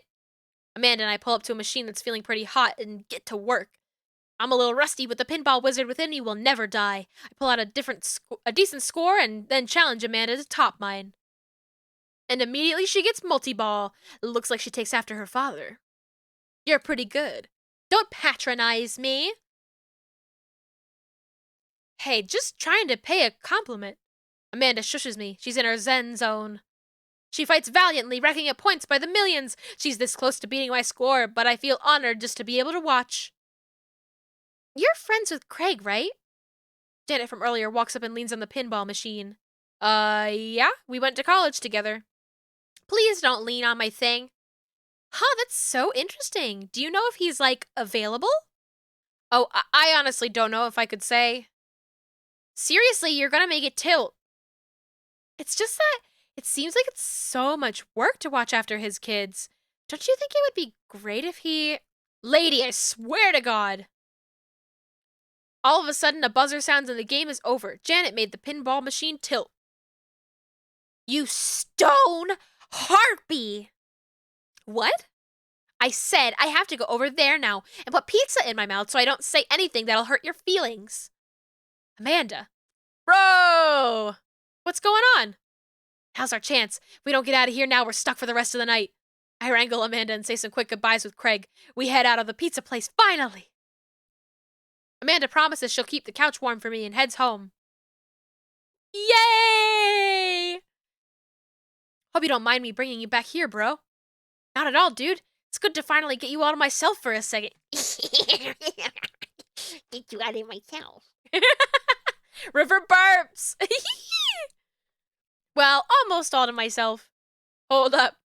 Craig walks over to the trunk of his car and pulls out 2 gloves and a softball. I'm gonna play catch with my dad. Up for some catch? This might be less catch and more you throwing the ball and me running after it, but sure. We stand in the middle of an empty baseball diamond and start tossing the ball back and forth. I have a cooler in my car that we could grab, but there's only juice boxes in there. Man, fatherhood is so strange. You're telling me. I can't believe I'm looking back on my keg stand Craig days and reminiscing about it.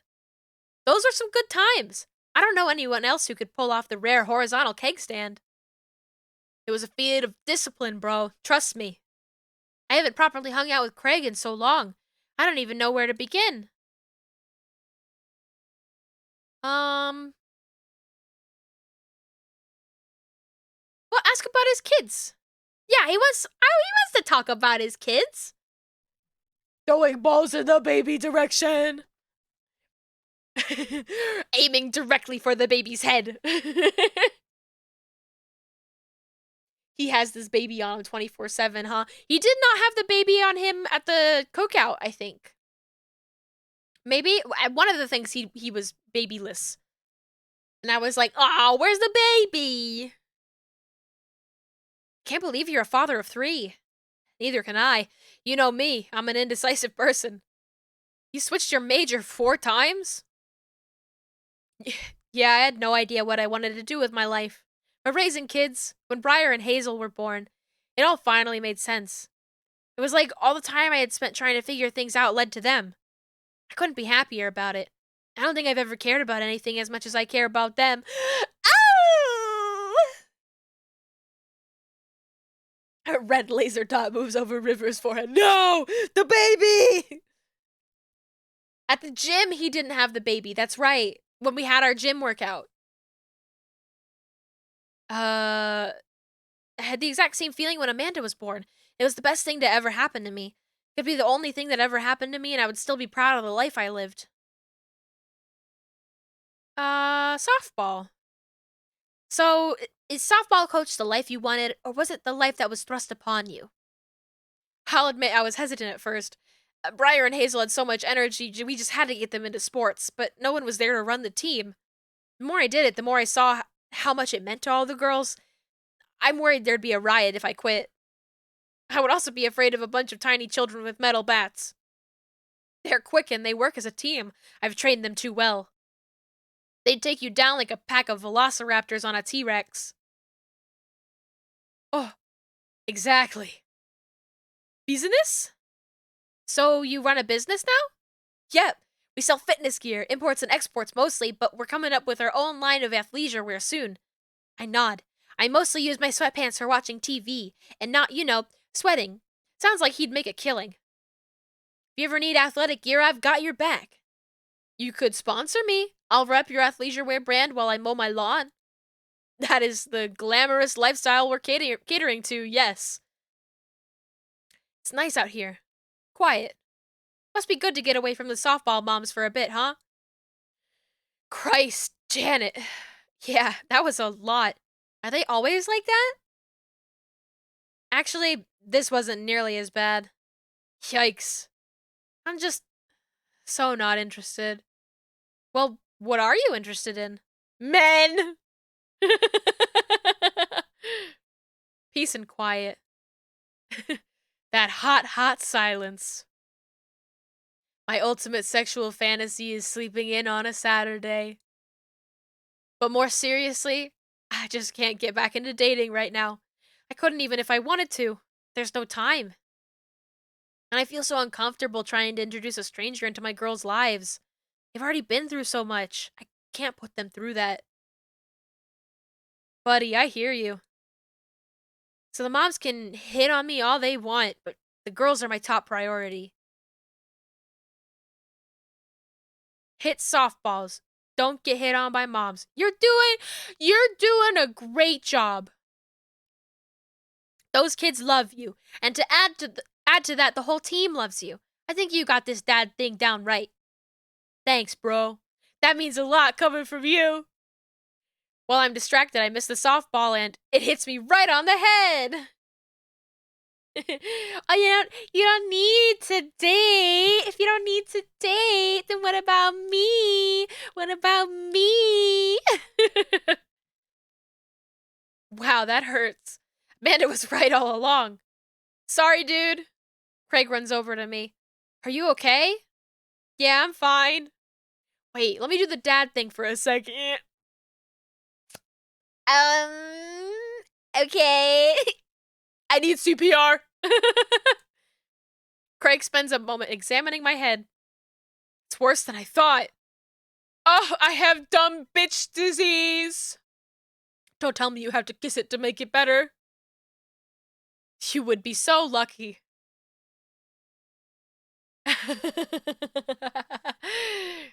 um, unless. Unless. I don't want to hit on him after everybody's been hitting on him. That was planned. You probably don't teach the more advanced techniques to the little leaguers, but Babe Ruth used to catch balls with his teeth all the time. I still got it. Maybe they'll learn in high school. I get up and dust myself off. River is so tired. Hey, little buddy, you must be getting tired, huh? I hate to say it, but I should probably head out. Sorry things are so... You get older and life kind of gets in the way, huh? We start walking back to the parking lot. Hey, remember that one house party we went to that got broken up by a helicopter? How could I forget? You and me hopped over a concrete wall to get away. Oh, baby sleeping! Baby sleepy! Baby sleepy! But the other side of the fence was a parking lot where a bunch of cops were parked? Oh man, yeah. Could you imagine the look on our faces? We just walked straight past them like we were out for a stroll. And not knowing that we were at the party, they started joking with us about how big of a bust it was. We had to talk with them for 30 minutes. You told them you were interested in joining the academy. And then they started giving me pointers for the exam. Longest 30 minutes of my life. Man, college. Good old days, right? We get back to our cars. Craig pulls me into a hug. Or at least as much as we can manage with the baby between us. Never enough time, huh? Guess not. Let me make it up to you. Let's hang soon, yeah? I'd like that. Oh, he should have kissed me! I yawn as I walk through the door, spotting Amanda hunched over her college collage. A hug? Baby hug. Glue stick in hand. Burning the midnight art oil. Figured I might do something productive between episodes of Shark Hunter lip sync battles. Do the sharks lip sync or do the shark hunters lip sync? Yes. I look over her shoulder at the collage. Amanda, this is some good art. Look at this good art you made. Thanks. I'm just about done. Like before, it still has a lot of dogs. In one corner is a giant pile of cash. In the other, it's... Amanda, is that me? Yup. The whole thing is about my goals for the future. And those are basically to just sit on my giant pile of money with my 20 dogs and also have a strong and mutually supportive relationship with my father into adulthood. Oh, now you've done it. Get ready to watch your dad cry. Here it comes. It's happening. Aw, Dad. You did this with your good art. She pats me on the back. Hey, how was your hang with Craig? I wipe a tear from my eye. It was good. That Craig guy sure is busy. Yeah, dude, softball life isn't for quitters. Also, I'm very proud of you for facing your fears today. How does it feel? I'm on top of the world, Pops. I should start facing my fears more often. Oh, yeah? How about tomorrow if we hit some empty parking lots and practice, dare I say, parallel parking? Oh, these sad hams. The sad jewels. Oh. Baby stepdad, I'll work my way up to it. All right, I'm gonna hit the hay. Take care of the late night television for me, all right? I'll let them know you said hey. Dad's at 36, trust no one.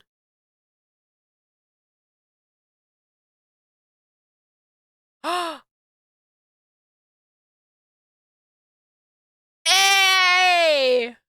A rank, dad, date, excellent. Is there an S rank? Oh, achievement progress. I got 1 of 3 for the Craig one. Hell yeah! While I'm doing my afternoon word jumbles, I hear the mail truck pull through the cul-de-sac. I wonder if we got any coupons today. Nice mail person slides a couple of letters in a large yellow envelope through the slot. Takes a couple of tries for them to get in. Hey, my coupons. I want to save. I want to save and be done with the date. But I'm assuming I get to a dad book moment, maybe, hopefully, possibly. You know, I'll just save. I'll just save my game.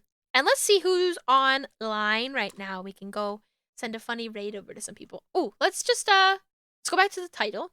Save again, because I'm like that. Let's go. Because I want to hear the beautiful music. Let's see. I have an idea who I might want to raid. I'm just gonna make sure that, again, not at the end of stream. Okay, I want to go raid Kiza, who is playing Roblox right now.